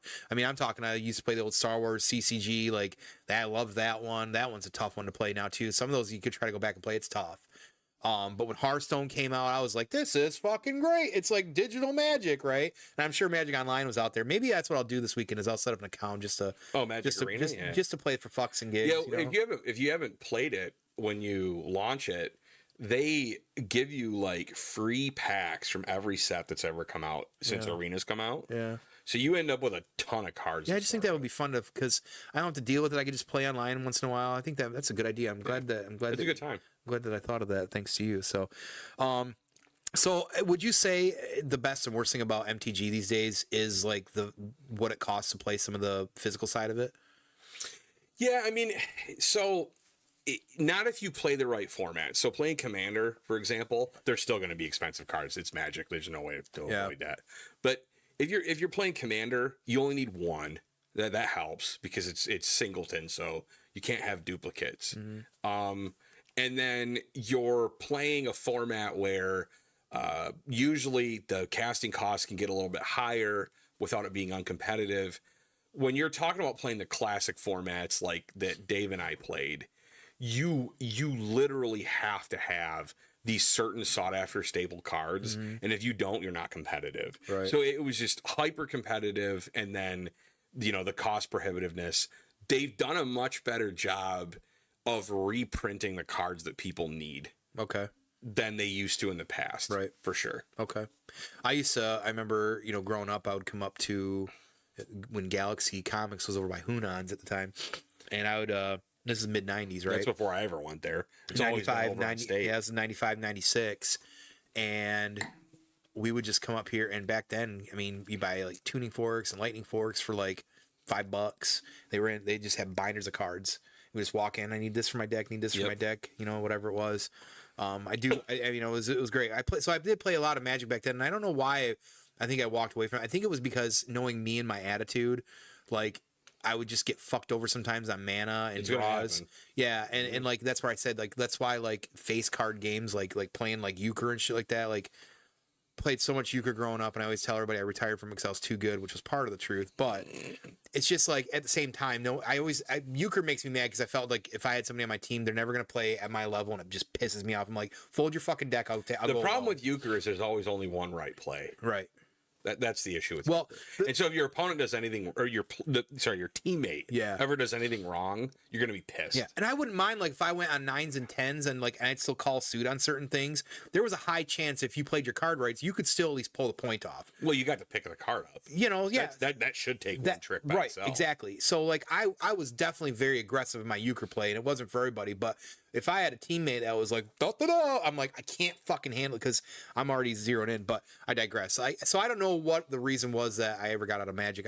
I know that, and maybe it's me just in the digital world now, just like, maybe it'd be fun to revisit because I ain't got to worry about it. It's definitely easier to play. You don't have to take all your cards everywhere or anything like that. Because like I said, when Hearthstone came out, I was like, this is fucking great. So outside of gaming that, are you gaming anything else right now? Oh, so the couple I play a couple really nerdy games like for fun. I'm waiting for we were talking about beforehand. I'm waiting for Kingdom Come Deliverance. Okay, so I knew that was one. I got another one. I'm wondering if you're getting to, but I want to hear what else you're playing right now. For fun, I usually just play either Magic. Yeah. It's a board game that they put into a card game, which is Twilight Struggle. Okay. And I also play the board game version of Game of Thrones. You still fucking play that? Uh-huh. I have it online on Steam. I have it. So. I was actually playing it in bed last night on my tablet. God damn it! We need to at least plan a night where we can do that. Sometime. That's a good time. Yeah, because we got some history with that fucking game. That's a good time. We got some very big. You guys can see the brick sitting down here. Hopefully, we're gonna have hopefully some time to address that specifically, and that game specifically. Most sought after currency. Yes, and I think that's probably the closest we ever all got into a fist fight. Yeah, well, you got to partition the brick. You can't get from stage 1 to stage 2 without brick. Brick keeps trying to get me to play Catan, and I refuse to. I'm like, we can't play that. We will break up. Like, well, we can give them the short story of it. So the reason the reason that we even have that plushie is because it was like old maid, right? Yeah. Like the idea behind it is that everybody knows no one has any brick. Right. Everybody knows. Yeah. But you ask anyway. So you're playing Catan, for anybody out there that's from a Catan, and you have to shamefully look around and be like, does anybody have any brick? Yeah, and you know no one has any brick. It was basically like even if they do, they're not going to trade it. It was like you're asking your friend for nudes of their mom or something like that. Like, or at least the older sister. Yeah. If you're like guys like us. And so whoever asks for brick when everyone knows there's no brick, you got the brick plushie. Yeah. It was supposed to be like the cone of shame. Yeah, exactly. Like the dunce cap or something. Yeah. Oh, you just asked for brick? Here, take the plushie, jackass. Fuck. Yeah. So fucking Catan. I tell everybody to this day that was the closest that, as collectively as a group, that I wanted to get into a fist fight. Like not even Game of Thrones brought me to the level where I wanted to flip the fucking table over. And Catan will do it to you. Catan, yeah, and we're all competitive. Yep. And we all thought we had strategies. Now I'll be honest, I did win frequently. Just saying it, but we're just gonna throw it out there. I don't remember if I ever won. I just know no one ever wants to sit next to me because I roll 7s the whole time. Right, and because you would try to control the brick bullshit. So everybody does that. But a lot of times a lot of times we had to go through you for a brick too, which was a pain in the ass. But I digress. See, look how heated I got just talking about that shit. I get so worked up talking about it.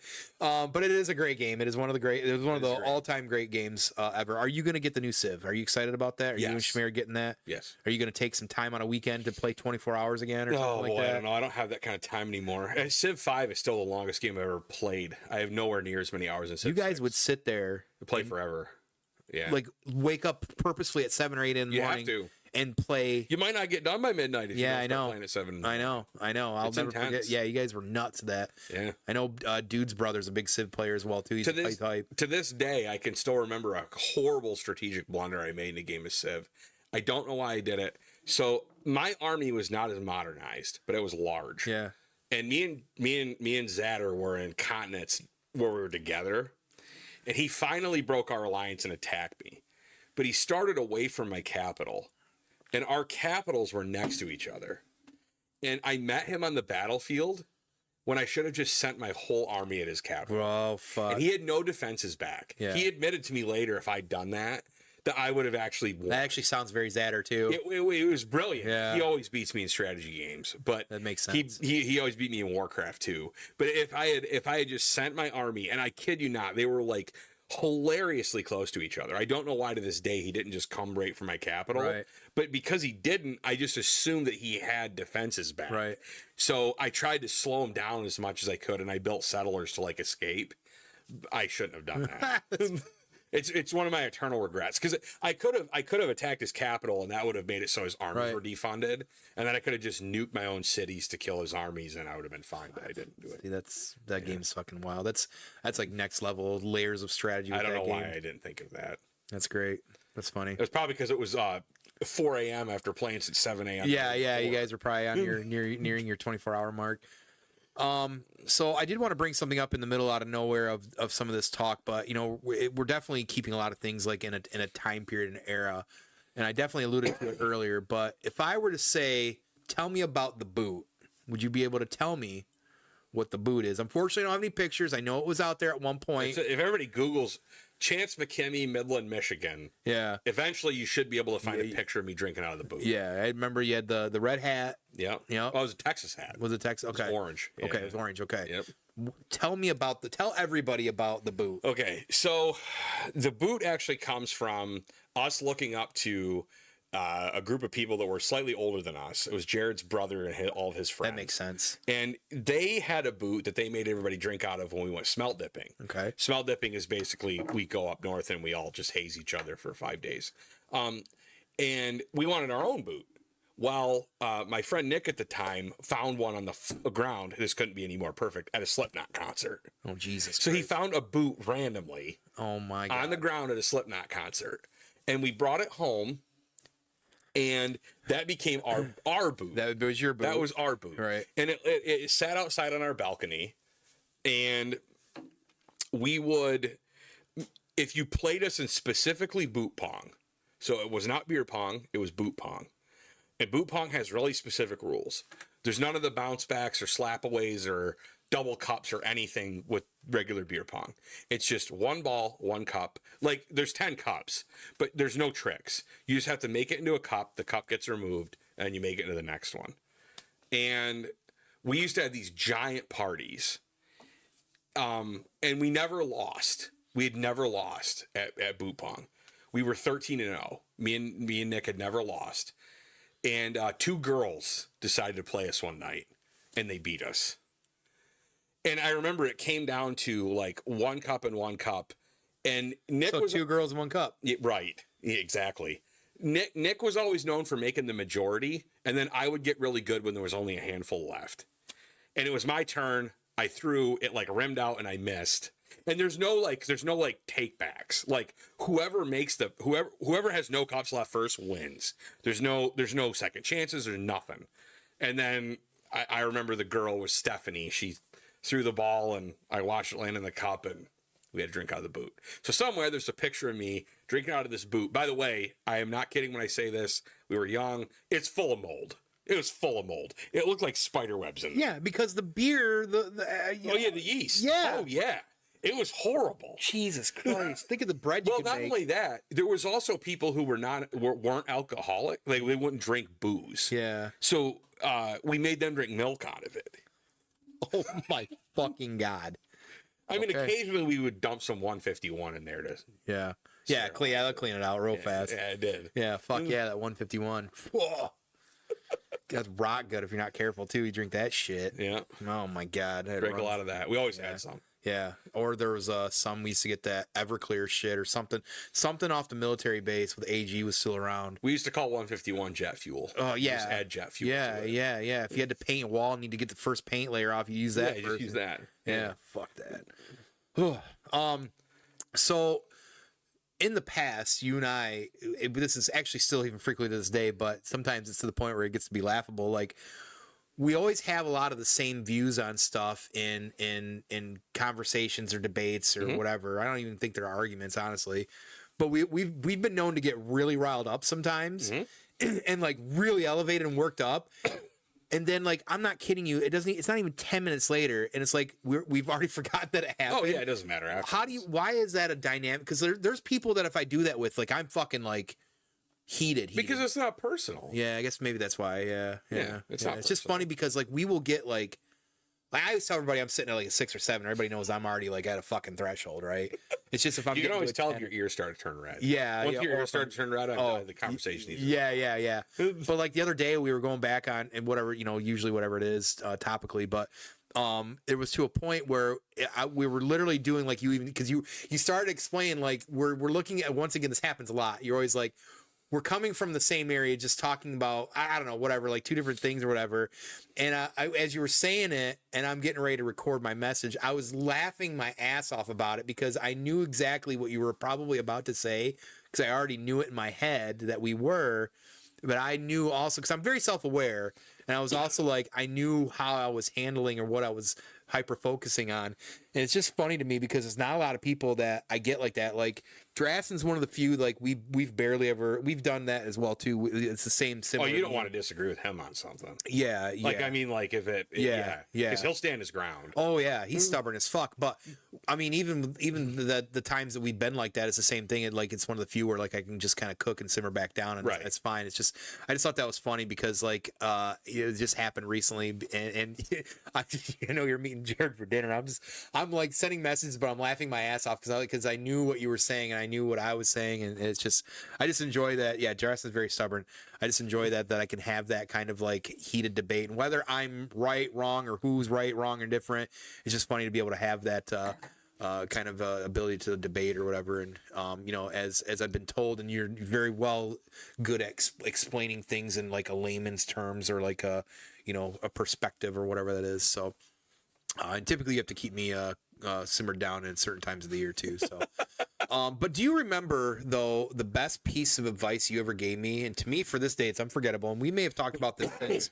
Do you remember what you told me? Do you remember the best piece of advice you ever gave me? I don't actually. Yeah. It would have been probably when we were at 1031. Is that 1031? And I don't remember specifically what it was now. So I was going through it again with somebody I was trying to see, and I think it was like the second round inner circle we had again. Like okay. We had already been separated, and then there's only really one. This was like December 07. Right. Yep. And I was going through it again a little bit, and I don't remember where the context or how it started, but you said to me, because I don't remember how it came up, but you basically said, and I try to remember this as best I can verbatim, but you said a long time ago. Yes, you were like, you should not allow yourself to hate things. Oh yeah. Because if you can still hate things or whatever it might be, that means that the things that you love, you'll love that much more. That actually came from the Satanic Bible. Yeah,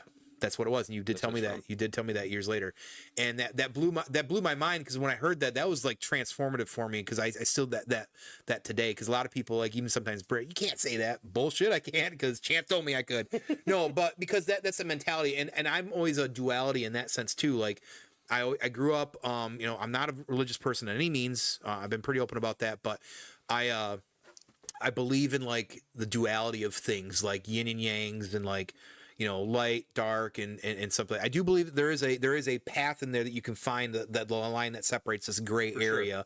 That's important. That's where I always try to live. But you gotta understand there's a balance to things. Yep.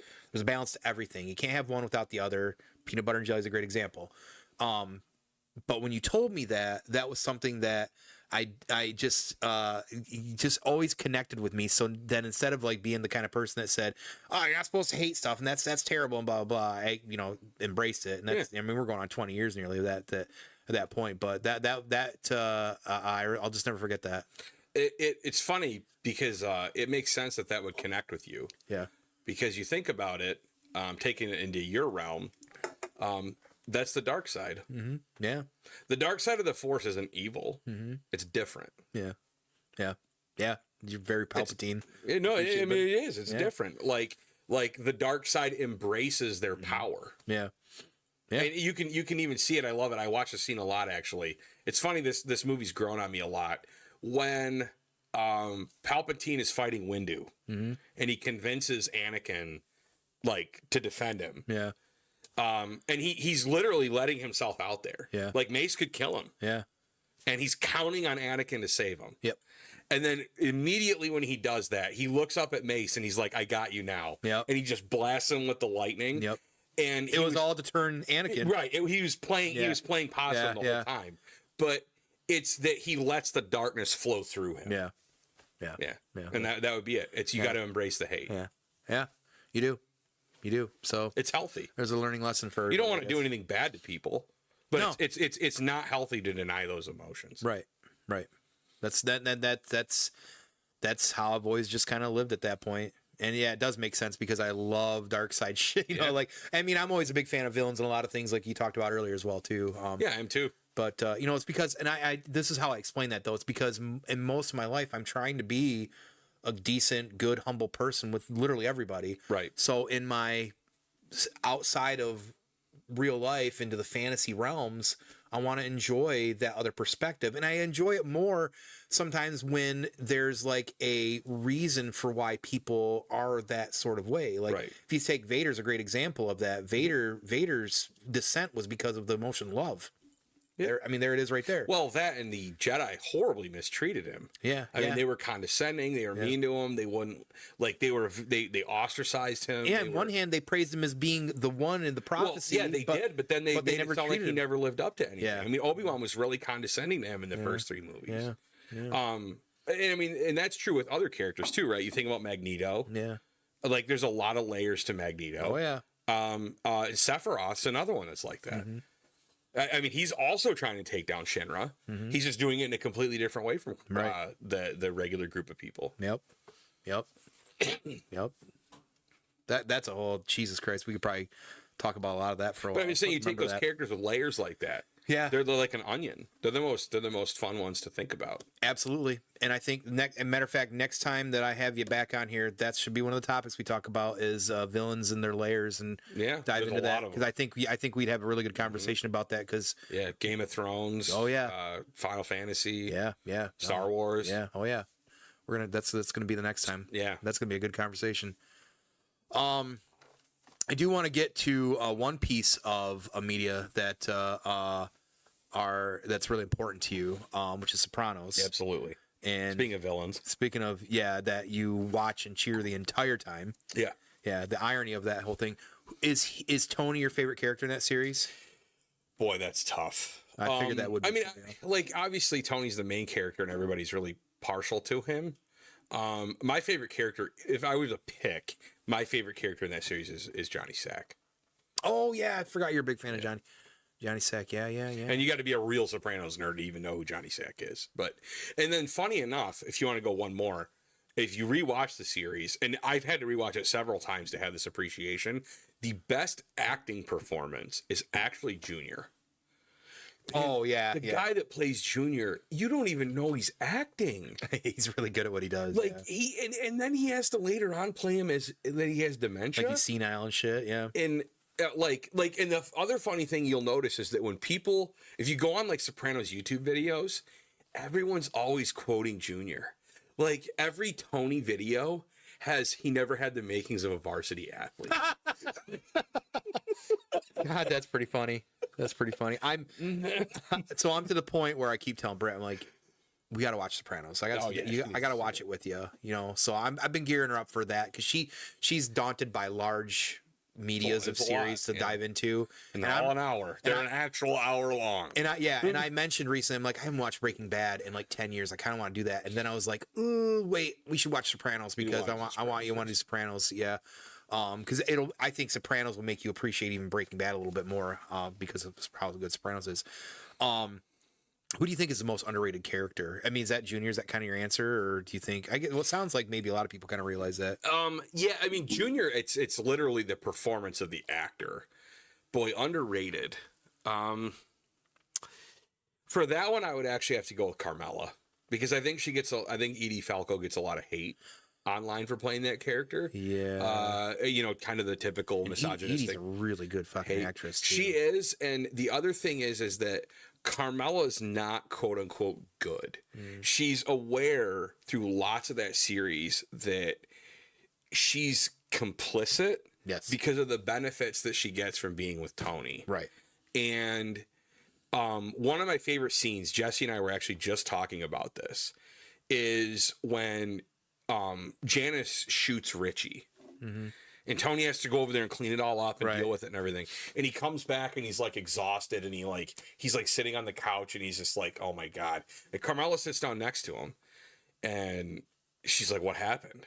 And he's like, he starts telling her and he's like, Richie's gone. And Carmela goes, what do you mean? He left? Why would he leave? Like what did he do? Did he cheat on her or whatever? Mm-hmm. And he goes, no, she's gone. Or he's gone. And Carmela goes, what do you mean? And he goes, after however many years, 10 years of marriage or whatever, he goes, do you really want me to make you a witness after the fact? And she goes, oh. Yeah, right. And then she's like, that was never a couple meant to last. like the way that they deliver that line, Like and everything. She understands. And then she became complete. Yeah. But you like she gets it, but at the same, but you think about having to play that character, right? Like you're having to play a character that understands that, and when you get that many layers deep, you really appreciate how brilliant of a job that she did. So I would actually have to go with Karm as the most underrated. Great answer. I honestly did not expect that. That's awesome. Would you say, so that's the underrated, and this could be her as well too. Do you think there was a character that was the most misunderstood? I feel like they're kind of different, but yeah, they definitely are. Let me really think about that for a second. Cause I'm partisan towards Johnny, or for Johnny Sack, not Johnny Soprano. And then you've got Junior, which is tough because he's insecure and he has like all these these different character flaws.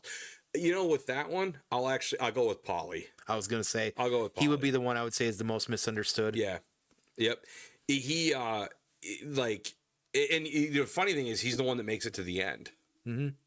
Another one that's really misunderstood is Phil Leotardo. Okay. And the reason I say that is because obviously he's portrayed as a villain, and he's also a closet homosexual. Yeah, but he's also trying to do best for his family. He is. The other thing about Phil is he's the only one that's still trying to adhere to like the old mob rules. Yeah. And he's like really rigid about it. Yeah, he's very, very, very. And so I like that's another great performance. I mean, there's an infinite number. I mean, the entire. I think going with Phil as most misunderstood is probably a good one, actually. Yeah. Because you can really put yourself in his shoes if you think about it a lot. Right. Okay.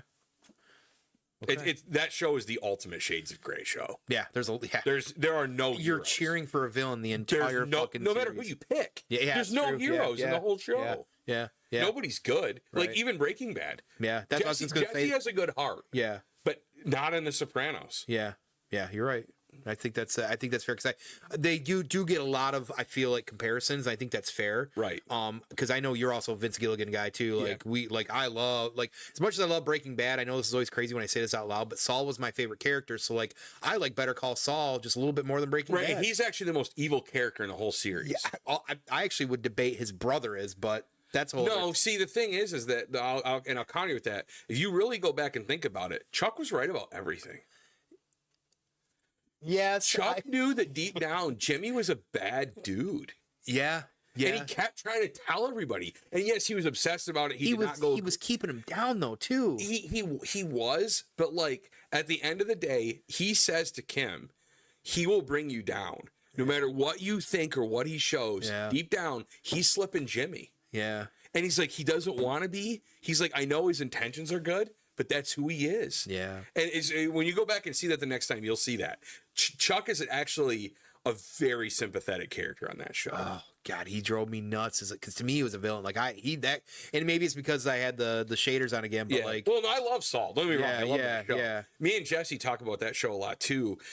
Like if you think about like so many different angles, there's two characters on that show. Yeah, Prime. Yeah, I think you've mentioned that before too. Prime just saying that that his wife also Autumn likes Better Call more than BB. Sure, as well too, which is interesting because I don't hear that to too me. often. It's all one show. Yeah, I just don't hear that too often. I usually think that's exclusive to me. But anyways, continue. Well, Better Call Saul did a better job with pacing. Yeah. And then female characters. Yeah. Breaking Bad did terrible with their female characters. Yeah. They wrote Skylar and Marie to be really weak characters until the last two seasons for Skylar. Mm-hmm. And then they finally started giving Anna Gunn good lines. Yeah. But like her character had all sorts of stupid plot holes and stuff. And again, brilliant it was show. like Patricia Richardson on Home Improvement. Yes. It was awful. But with Better Call Saul, Kim Wexler is one of the best written female characters in television. Yeah, I was huge fan of that character. You can tell in Breaking Bad, the last two seasons, they finally get it right. But for Better Call Saul, it's the pacing. Mm-hmm. And Bryan Cranston's talked about this on different shows that he's been on, like interviews and whatnot. The Sopranos pacing is way slower. Mm-hmm. So The Sopranos doesn't stop being entertaining and funny until about the last 2 or 3 episodes. Breaking Bad, it's the last 2 seasons. The pace accelerates so much for that show that they stop taking breaks for comedy and like the comedic stuff. It really pivots at that episode, The Fly, where they spend the entire episode trying to kill the fly in the lab. Yeah, in the lab. Yeah, yeah. But anyway, yeah. Whereas the Sopranos pacing is much slower, and Better Call Saul's pacing is slow as well. Yeah, I think that's a good way of putting it. I guess I never really thought about that like that. So, damn, such good TV though, such good. So, we got to talk about villains next time you're on. Absolutely. And I think maybe even getting into some Breaking Bad and some Sopranos, we like should deeper dive conversations that we're gonna remember Star that. Wars too. Game of Thrones. Yeah, a lot of the villains. Yeah, okay. Last thing about Sopranos, and this is spoiler alert for anybody that's not seen the end of Sopranos. Before I say anything, oh my gosh, if you haven't seen it, just stop watching this episode, go back, watch the Sopranos, and then come back and watch the rest of it. I have to do this specifically because of Brittany, so this is where the spoiler alert for the ending. Fast forward a little bit. It's only been out for 20 years. But... Right. What is your take on the ending? Oh, Tony's dead. Okay. Yeah. It doesn't end any other way. Yeah. Yeah. He walks in, comes out, and just Tony or the whole family? No, just Tony. Okay. He would have to run after that point. Yeah. But yeah, they all watch Tony die right in front of him. Okay. He'd gotten away with it the whole time. It goes dark. Yeah. In fact, I wish they would have done it, but they say for Many Saints of Newark, they were supposed to show Carm at the beginning standing at his grave. Oh, and interesting. Which I actually kind of liked that. I wish they would have done it too. I think it would have been a really good closure to it, especially with Jim Gandolfini being gone. Like it just kind of would drive that home that he's no longer with us. But yeah, what's your take on it? I think that's my overall take on it too. But I have a hard time because you spend so much time cheering and they go through all the processes. His daughter slipped. Meadow, all that stuff going on, all that build up, like, I don't know, like, I don't know. I struggle with that because I feel like he walks in and maybe he changes his mind because oh shit, the daughter's there and where everything. So, but she's not. Yeah, she's not there. Yeah, and that's the part of the theme of the show. She's the guardian angel, right? And she gets stuck trying to park, and when it goes dark is when she opens the door. So she's not at the table. She's at the door.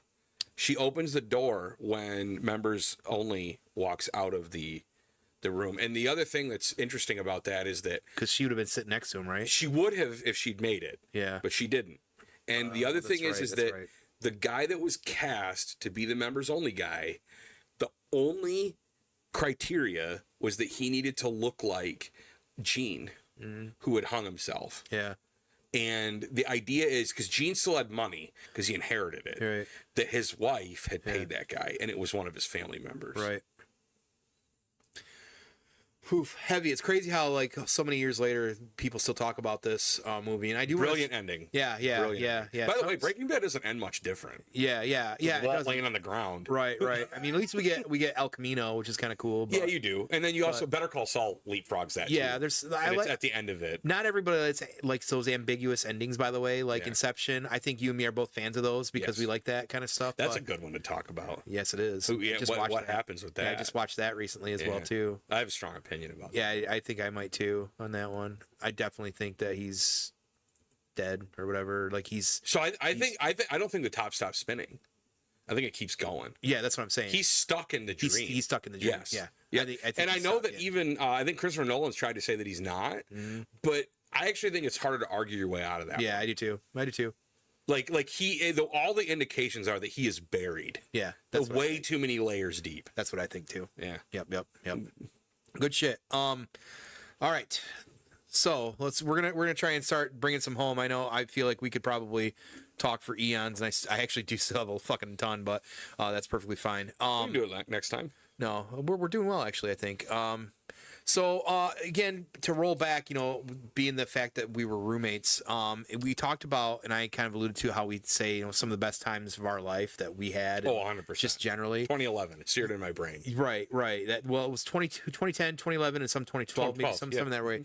What is you described that a specific way, and I think we're definitely right place, right time, lucky, but I feel like you have, and maybe you might not remember, but you usually describe this in a specific kind of way about that. It's one of those things that can't last forever, but you wish that it could. Yeah, that's like it's if we never died, if life never went on, you would freeze that part of your life and live in it forever. Yeah. But it just can't. Right. It doesn't work that way.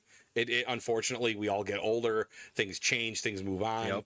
But we were really, really lucky to be there at that time, at the right place. A lot of people miss that. I feel like a lot of people go through life, they have kids when they're young, or things don't work out, or they're not in the right place. But to be in a group, to live with a group of people where you all actually like each other. There's no fights. No. There's no real fights. Like the stuff we're gonna fight about is really silly, and it's never gonna go beyond that. Right.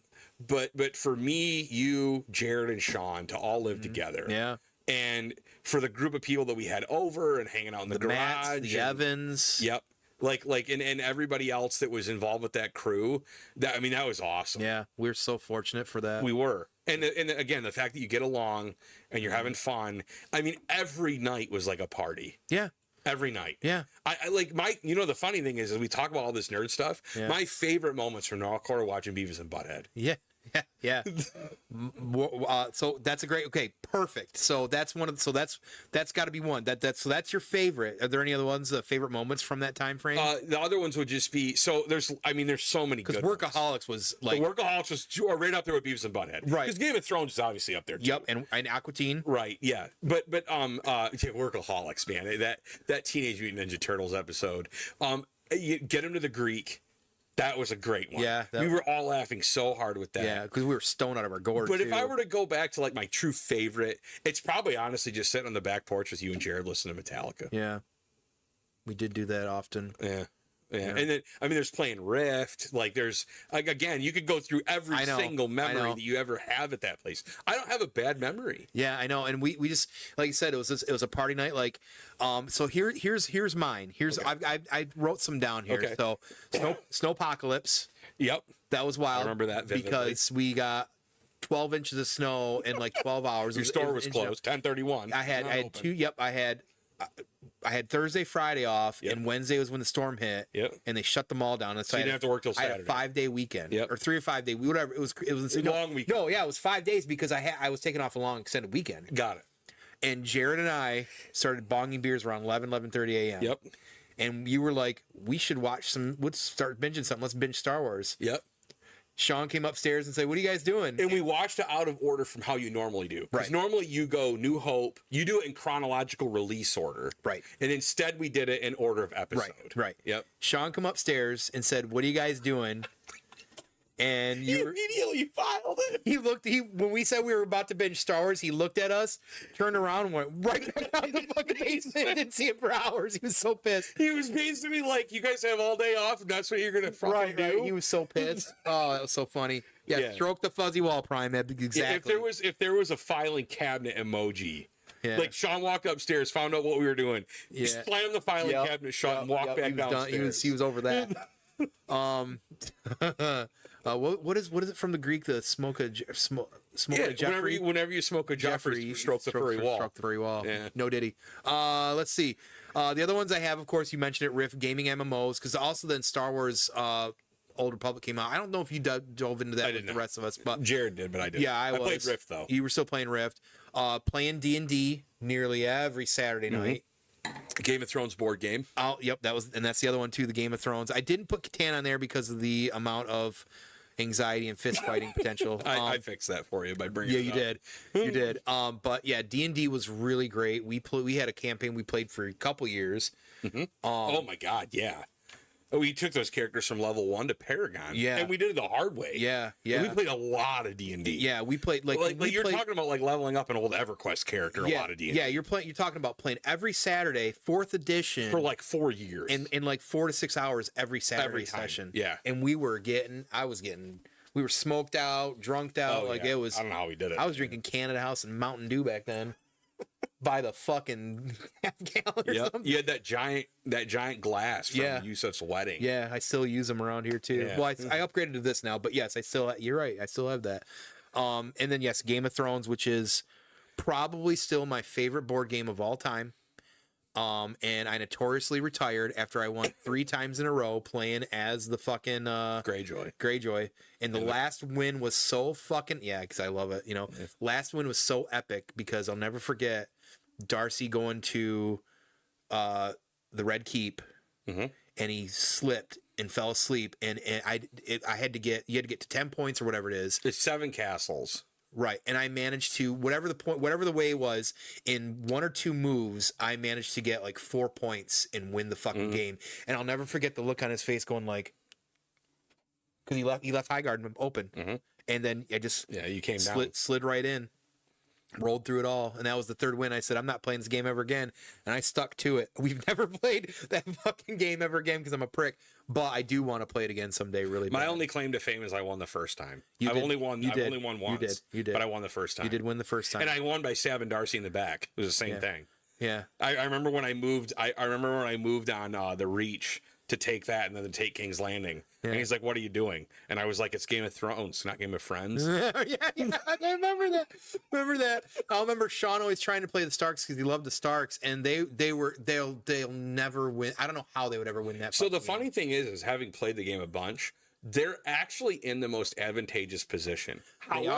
They are. However, everyone else has to leave you alone. Yeah. If that doesn't happen, if either Greyjoy or Baratheon attacks the Starks, they're in a lot of trouble. Or if I control the water really well. It's all about controlling Moat Cailin. The neck. Well, in the neck. You literally choke the Starks off the twins. Rest of the world. Yeah. The twin. Yeah.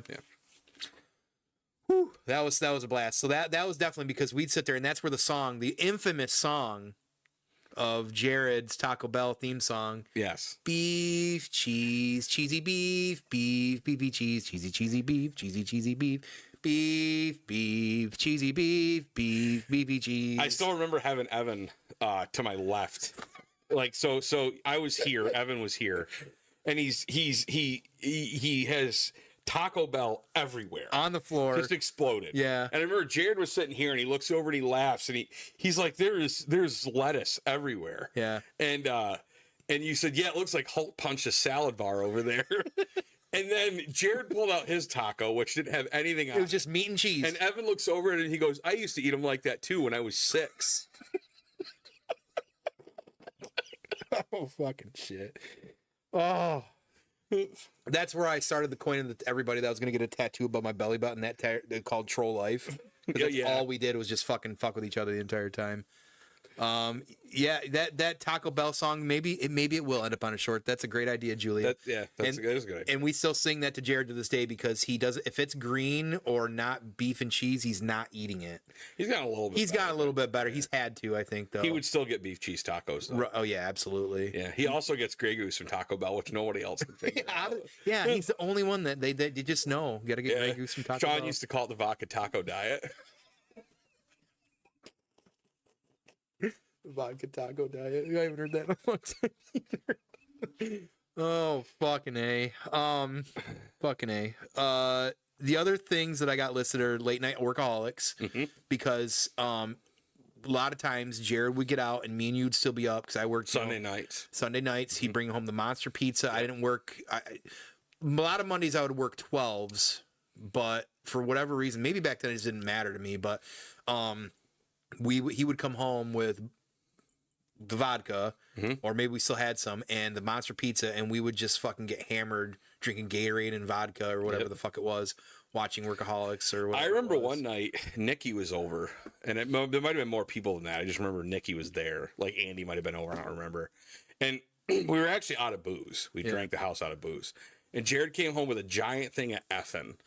Yeah. and orange juice. Yeah. And a pizza. Yeah. And I mean, those was a Timbers pizza that barely fit on this table. Like you had to turn it to fit through the door. Yeah, literally. Like it was that big. Yeah, I don't even know if they still make them. I don't know if they make the monster ones. But anyways, and he had all of us partying within 20 minutes.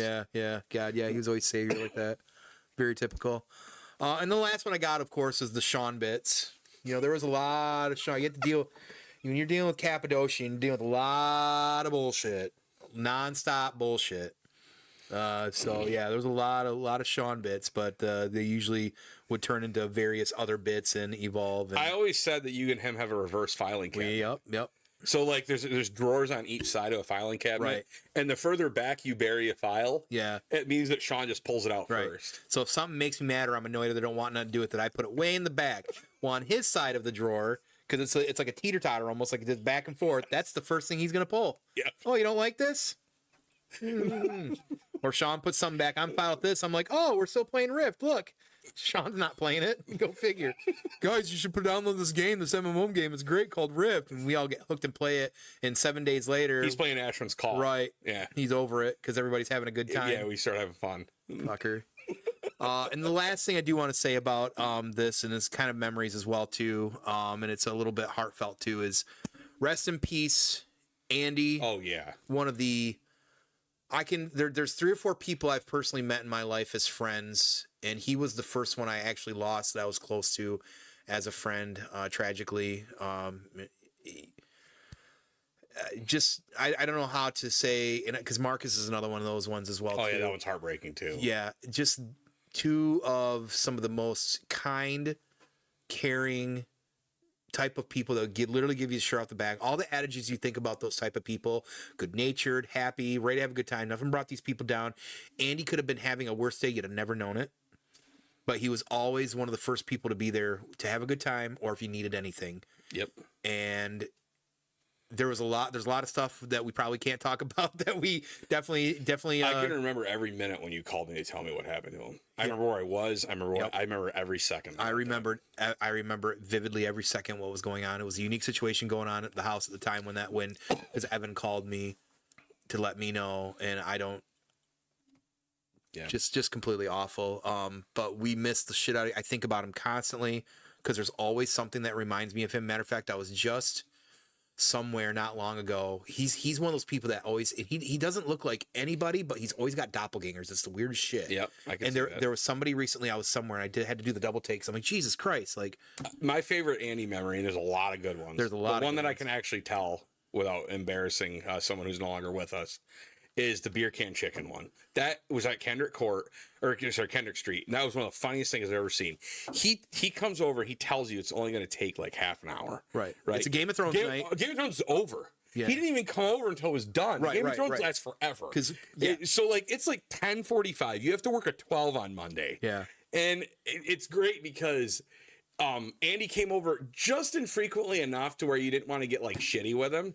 Yeah. He kept you up until like 2:30 in the morning making that chicken. I swear to God, it took forever for him to make it. It took so long that I didn't have anything to do the next day. I was on break. I wasn't going to MSU until the summer, or the fall. So I had all summer off. I don't know what we were doing the next day. Me, Jared, and Darcy might have been playing Civ or something. Who knows? I wasn't waking up till noon. It didn't matter. Yeah. And I went to bed before he left. Yeah. Because he was there that late. Yeah. He had you up until like 3:00 in the morning. It's almost done. God damn it, Andy. He's cutting slits in the chicken and dumping beer. Yeah, fucking crazy. Yeah, that is a good one. Yeah, that's a really good one. He chooses to start a 5-hour recipe at 11:00 at night. Yeah. But hey, I always called him my player number 2. He was one of the few who would always pick up the controller to play Injustice or Mortal Kombat with me at the house. Yep. He came over almost every Monday because he would use the Wi-Fi and we'd watch wrestling together. He'd be like, "Hey, you watching wrestling? Yep, come on over." And then we'd watch wrestling, then we'd play Injustice or something and fuck around for a while. And I remember too, he also he came over to do his homework. Yeah. And it turned out he was plagiarizing all of it. He got in trouble for cheating on all of his homework. I remember Evan making fun of him for that. Oh, God. But he was the one that started the infamous Jared Jamboree. He did. What was the Jared Jamboree? What is the Jared Jamboree? So Jared Jamboree, for everybody out there, is when we lived at Noel Court. Tone's room was upstairs. So Tone's room was here. There was a bathroom here. Jared's room was here. Matt Chris's old room. And then my room was right here. And we would go in, and Andy started it. We go in, and Andy had a tendency to not have his clothes on. And he went in there without his shirt on. So we all followed him in there, and we all took our shirts off. And this is a bunch of big, heavy dudes. Within seconds, all of the windows are fogged in Jared's room. Yeah. And the temperature had to have climbed 10 degrees in there. Yeah, easily. And Jared's trying to play some online game, whether it be Star Wars or Rift or whatever. It didn't matter. He wasn't playing it anymore.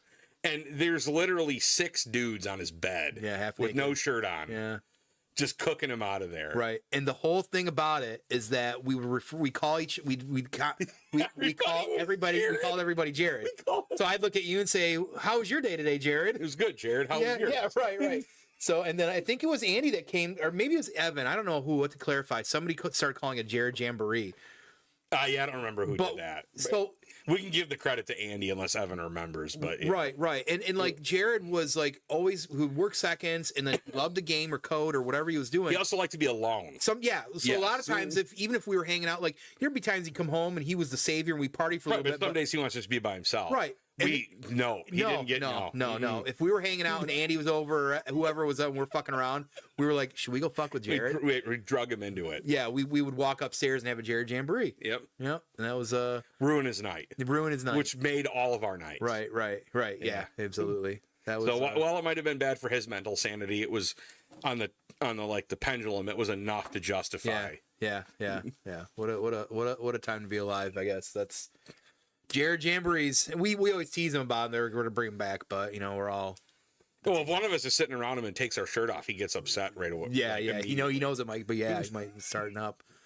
That's great, awesome. But those that time period, that was a great time. Like, and that's it made us all grow so close because we literally, like you said, it was a party every night. We would just, even if we didn't have anything to do, if we were all caught up on work or whatever it was, we'd just sit around and watch Aqua Teen or fucking TV, whatever it was, play a game. We moved all our computers to one little computer room at one point during that summer to play Rift together. Yep. Summer 2011 was warm, and we put all of them down there so we could play together. Yeah, because it was hot up in the rooms, and Jared's PC was overheating. Yeah. So we had to do that. So. Yeah, good times, and like you said, if we could freeze time, that was definitely the best time overall that we all had in our lives. That was awesome, and fortunate that we were able to do that. So yeah, absolutely. All right, we're gonna bring it home. So I'm gonna start going through the infamous LSTT questions here. They like to mix up and tell everybody. I think I've kind of zeroed them in some of the ones I constantly like to always ask because I find some of them interesting as well. But I do want to ask about one thing real quick here with you. This is a little off topic a little bit, but I'm going to start this up. Can you explain what this is, the story here? What's what? Can you see that on the screen yet? You'll see it here in a second there. It should rotate anytime here. Can you see that? Can anybody see that? Oh, I don't know if anybody can see that. No? Is there a delay? Can anybody see this out here? Rotating? You just clicked it. There you go. Oh, yeah, there's a delay.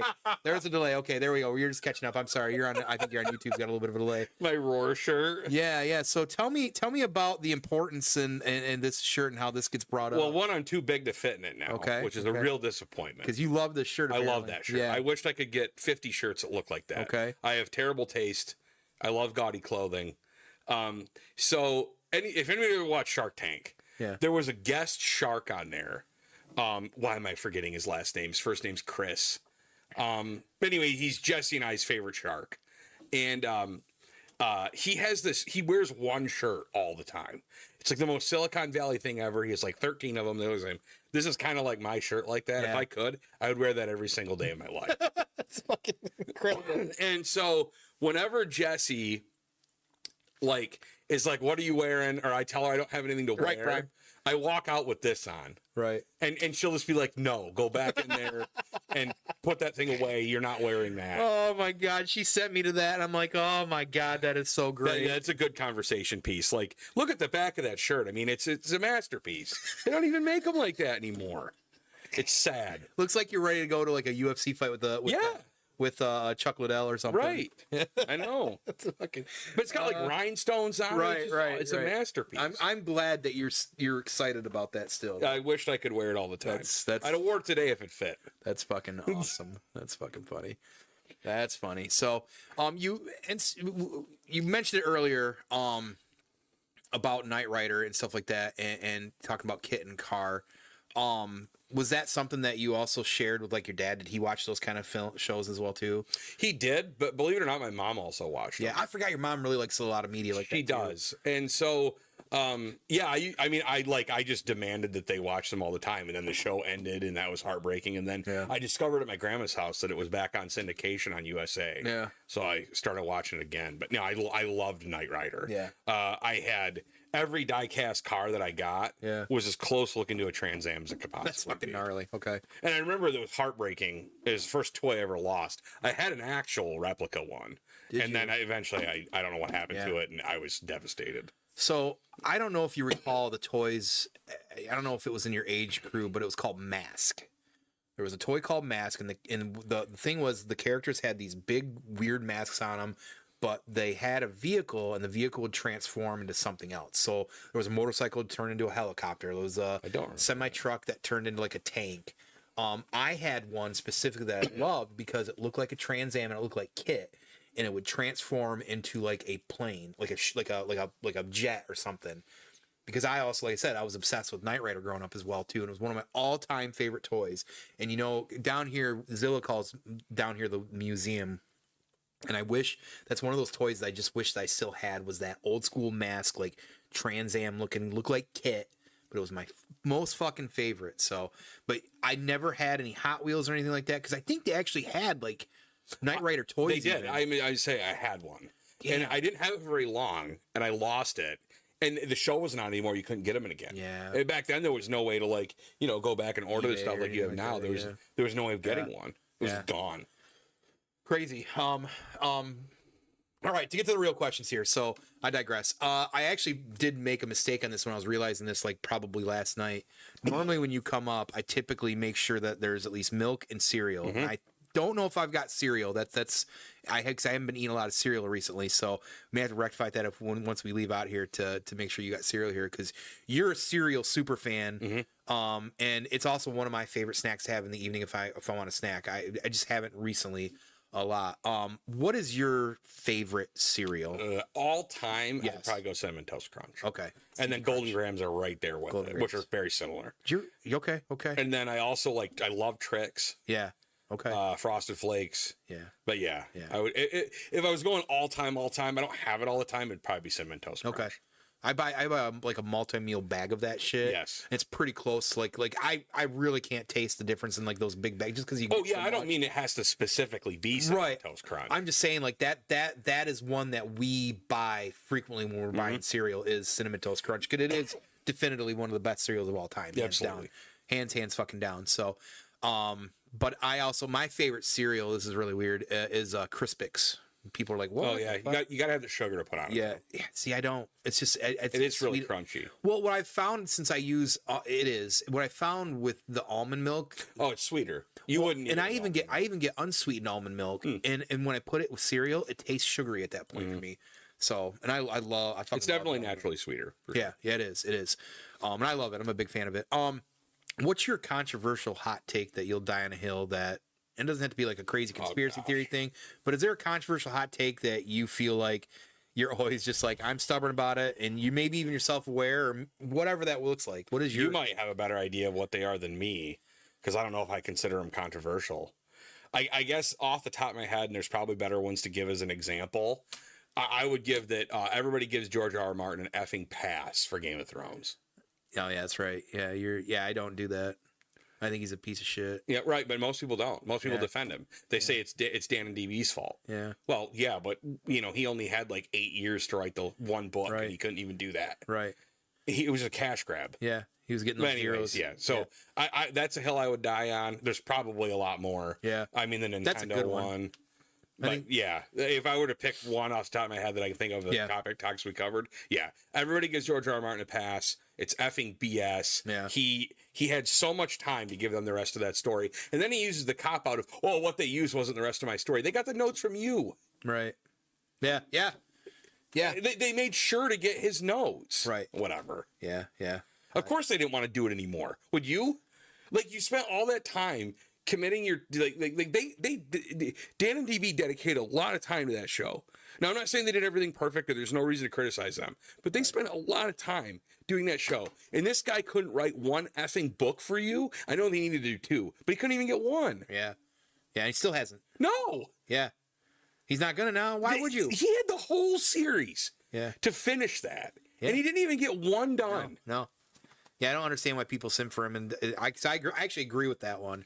That's one I fully agree on. He had no intention. Yeah. He cashed in. Yeah. He got his money. He didn't want to write anymore. You can tell for A Feast for Crows, he got writer's block, and he just gave up after that and let them do it. He had no ending. He did not have an ending to that series. He had no idea how he was going to end it. But anyway, yeah, I will die on that. Yeah, hill. No, that's a good one. That's a good one.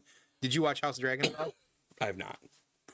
I've heard it's good, and I don't want to not watch it. I just haven't had time. Yeah, but yeah, it's really good. Big fan. Big fan. So I know, and we don't dive a lot into this, but we alluded to it earlier. You're a pretty big wrestling fan, like I am as well. Mm-hmm. Matter of fact, part of the reason you're here today is because to watch the Rumble. The Royal Rumble. Yeah. And was The Rock your favorite growing up? He was definitely one of them. Certainly in the later Attitude Era. Right. Bret Hart's my all-time. Bret Hart. Okay, wrestler. Bret Hart. That's what I was going to ask. Who is your ultimate favorite? Because I thought it was Bret Hart, but I also thought I knew Rock. I do love The Rock. Yeah, I do. Yeah. I love. And I know that's controversial. It's definitely 101A. Yeah, for sure. Yeah. Because I'm still a big Rock fan. I know not everybody these days are, whether it's because of the acting or this, that, and the other. I still like The Rock. Like I just can't help it. Like there's something. Peak Rock is unparalleled. We both agree that one of the greatest moments in wrestling history is when him and Hulk Hogan stare face to face, and like you always say, when you see the because that's not something you see these days anymore because of the way phones are. The flash bulbs and the mount. And even Jericho says that was awful going after them. Yeah. He didn't want to. No, he wanted them to be the main event. Yeah, he did. Because he did not want to go on. He's like, how are you supposed to follow that? Right. Yeah. And he was right. Everybody was exhausted out for it. Yeah. He wanted to see The Rock fight Hulk Hogan. Yeah. And so yeah, I mean that was definitely it. And the funny thing is that I go back and forth on it, but I actually think the two just greatest matches, period, not for work rate and all the other stuff you can diagnose, are that and then Hart versus Austin at WrestleMania 13. Oh yeah, God yeah. Was that when he got the Crimson Mask? Mm-hmm. Yeah, God yeah, Jesus Christ, yeah. Yep. Yeah, good show. Yeah, Prime watched that a month ago. Yeah, man. It's one of the things about like, WWE is for me. And now I'm back into it once Triple H started taking over, as I've also talked about, but back and forth on it. But man, like they do such a good job of handling their content, distributing it. Like they were the first ones that were doing the Twitter shit like years ago. Like follow us on this, follow our social medias. Like they just know how to market themselves really well. They still do a great job of it. Even watching like the Rumble pre-thing yesterday. That's so fucking hype there at Lucas Oil Stadium there. Like, and I'm a big fan of Indianapolis. Like that was so cool. Like just they do those kind of events and things like that. Triple H is around. They're bringing out Cody and all this stuff. Like, and I think tonight's Rumble is going to be one of the best ones in a while. I think. Yeah, I'm excited. I've got a feeling tonight's Rumble is going to to be awesome and special. At least that's.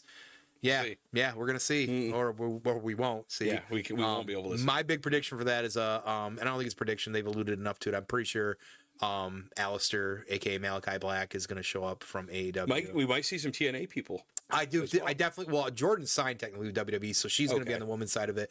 I am hoping to see Joe Hendry. I'm a super fan of Joe Hendry. What if they let Dolph Ziggler back into the Rumble? Somebody brought that up, and I said I don't think that's going to be a thing because now he's going for Nick Nemeth, but they could still let him. It would be cool if they did. But I know the NXT. It's more of an NXT team up with the TNA. Yeah, but the pop for the Rumble, he would get, it would be insane, and it would be smart of them too. But who knows how he feels about that too? I don't know. Yeah, we'll see. But I think I love what he's doing in TNA, and I think that the other one that I want to see is if he. God, I hope he can come back healthy.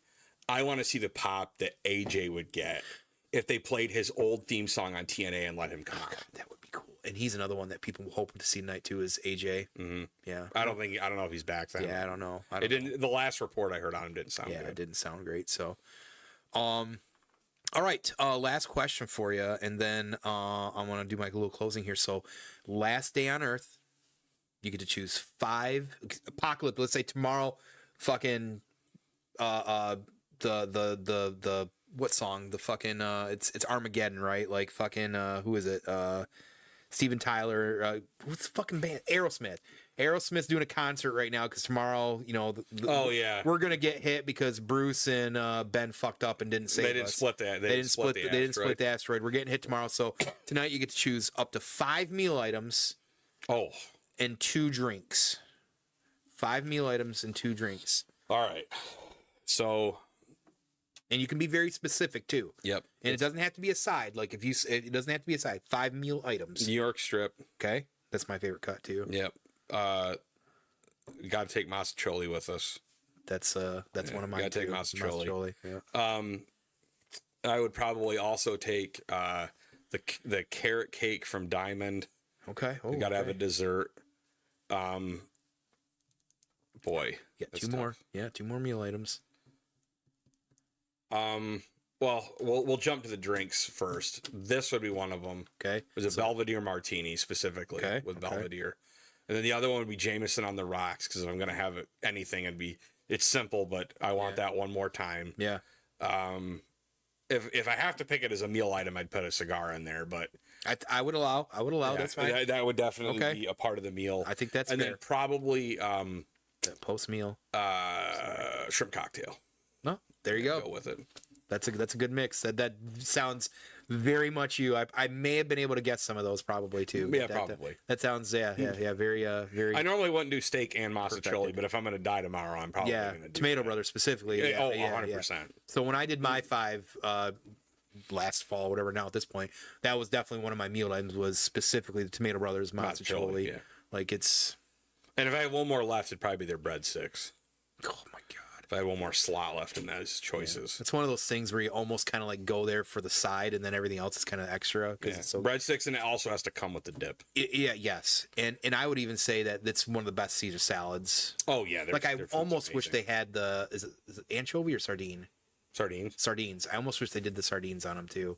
So I think that would add that extra. Some places use it to make their dressing. I don't know if they do or not. I mean, technically, Caesar dressing is supposed to be made with sardines. It is, but I mean, not everybody does. Yeah, not everybody knows. It makes it perish a lot faster. Yeah, and the flavor probably a little bit, but awesome. So, well, as closing, I just want to say a couple of things because I think it's fair to say as well too, because I think not only one of the reasons that we get along so well outside of the joke of being Sagittarius, spending so much time being roommates, but I want to talk about your family in particular, your parents,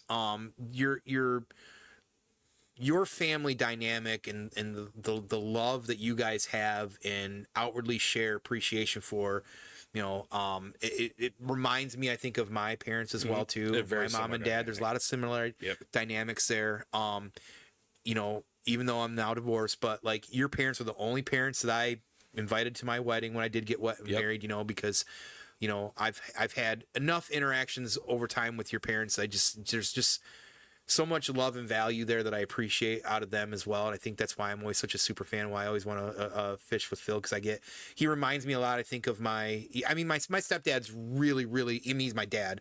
You know, him and my dad had a lot of similarities because of the things they liked. Mm-hmm. But your dad also gives me a lot of that same kind of vibes, you know, like the music appreciation, the fishing, things of that nature as well too. So I just want to thank you for allowing me to even get a piece into that as well too, because I really appreciate your family. Your sister's always been really nice. You know, I think very highly, of course, of your girlfriend, Jessie. I think Jessie's fucking incredible. And to me, honestly, Jared he's basically your brother in all intents and purposes. And I'm just appreciative that not only of our friendships, but I've gotten to meet these people that are important to you in your life, because it makes it so in a way too, they're also important to in my life too. And not everybody I feel like gets that kind of dynamic as a friend on a little bit on the outside into somebody's, you know, family as well too. I mean, I can't even imagine at this point not knowing Jared. You know, I mean, we could dive deep someday. I'm gonna have him on here someday, and I can't wait because it's gonna be a blast. Yeah, that'll be a good time for sure. But you know, just also the fact that even through all this stuff, we talk about that great time frame. We make it a point to plan actual hangouts still. Yep. Do little stuff. I mean, you and Jared have the ability to really do that, and I love that setup. And I know I'm always invited and can do it. It's a little harder of a swing when it's from the drive and the time frames. I'm always got so much stuff on my plate, and that's on me because of my content or whatever it is. Well, that's what was happening to us. Yeah. And I know you're getting at, but like we sat there and thought about it, and like he's lived in Iowa, he's lived in North Carolina, Yeah. he's lived all over the place, and life settled us not even an hour apart from each other. Yeah. And we went like 2 years without seeing each other. Yeah, yeah, And we were like, this is criminal. Yeah. Like we can't do that. yeah, And so now we have those, we call them mandates. Yeah. It's a pun. Yeah. It's a mandate, but it's also a mandate. yeah, yeah. And then we just get together whenever we can. yeah. Which is great that you do it. And If we didn't, and that's I know everybody out there can relate to that. When you get older, you will go forever yeah, it's without tough. seeing each other. It is. It's fucking tough. You have to make excuses. Yep. And you were the one when you were leaving for MSU years ago, and it's resonated with all of my friends now at this point. You were the one that said, "Hey, there's this thing out there called WhatsApp. We should download that. That way we can act like we're hanging out all day." And now we're on Signal because of the WhatsApp metabits or whatever. Yeah. But the point We like is our information being secret. Right. The point is that you were a catalyst, because I've used that to connect with other circle friend groups, and I've been fortunate that you guys are so easy to integrate people like Drastin and things of that nature as well too. Matt as well, because our roommate group has extended, like, if Andy was still around, he'd be here, Evan and Matt and things of that nature as well too. But it's just it's crazy to think that after all that time, because of that, how even though we might not physically be in the same place, we literally talk All the time. all day, Every day. every fucking single day. nonstop, Every day. Yeah. nonstop. I mean, I do that with Prime, I do that with Rohit, I do that with Drastin. There's a lot of my friends that are still able to do that. I remember the first day we all downloaded WhatsApp. I believe it was either Hangout for when we were playing Need for Speed together on the PlayStation. Yeah. Because I remember Tyler jumped in too. Yep. When we did that, and he still randomly will show up. He's and appear and like say things. He's like almost like Batman. He just kind of sneaks out of the shadows. He reads everything but says nothing. It's right. hilarious. And then out of nowhere he'll just say something. Right, and you're like, whoa. Yeah. He's really good if you text him. I don't. He is actually really, really good about inviting people to things. Yeah. And I don't follow up enough. But anyways. Yeah. I remember the first time we did that, and immediately. And we were all sitting there like on the couches, and you're at Kendrick. Yeah. And we started busting each other's balls. Yeah. Instead of in person, we started doing it in the chat. Yeah. People were posting pictures and just it was immediately Yeah. turned into chaos. The OG original one was called Troll Chat. It was. The OG one. Yes. And there are stories of sometimes you can hang, sometimes you can't, and we've all gotten to the point where we've had our threshold, probably except for maybe you and one other person, but we've all left the chats pissy, and then somebody yanks you back in, and then you just got to get over it because you don't have a choice. Like, that's it. Like, just how it works. So, this was fun to be able to sit down and do this and go through a lot of those memories. And I know we're pretty good about talking openly, I think, about like the memory lane stuff anyways, but I just think it's fun to share a lot of that stuff with everybody, because not everybody had that dynamic and the kind of fun that we were able to do. And, No, we were really lucky. We're very, very lucky. So Very fortunate. very, very fortunate. So the last things here to wind down, as I always do, just for a little bit of updates and stuff. As always, I make sure to say, check out 7 Dungeons Monday night 7 p.m. for any D&D goodness. The Chronicles are going on. The Shadowspark Chronicles, get my brain together and it's all the whiskey. Make sure to check them out. Appreciate the things that we're doing. We're now doing this dungeon thing, me and him, called Dungeon Impossible, where me and him are sitting down and creating a one shot in under an hour. We'll hopefully have that and some more coming soon together. I appreciate he lets me get involved in that stuff, because I love D&D. Clearly, I just never get to play it as much as I want to, which we got to get on Evan about that, by the way, because we wanted to at some point. That was fun. Yeah, we need to do more of that. Good for Chris for doing that, by the way. Yeah. And then of course, Half-Ass Beer Review. He's getting to the point where I know he's been recording stuff. Keep an eye open for shorts and videos throughout the week. He's finally getting to the point now that he's got more time on his hands, but work is still busy out there for the man in brown, delivering packages to your back door. So just be on the lookout. Content wise for B&B, of course, we're rolling forward a lot of things. As you're seeing, this is the first time Let's Set the Tone is now simultaneously casted on Twitch and YouTube. I want to thank everybody for recently really kind of helping grow our YouTube as well.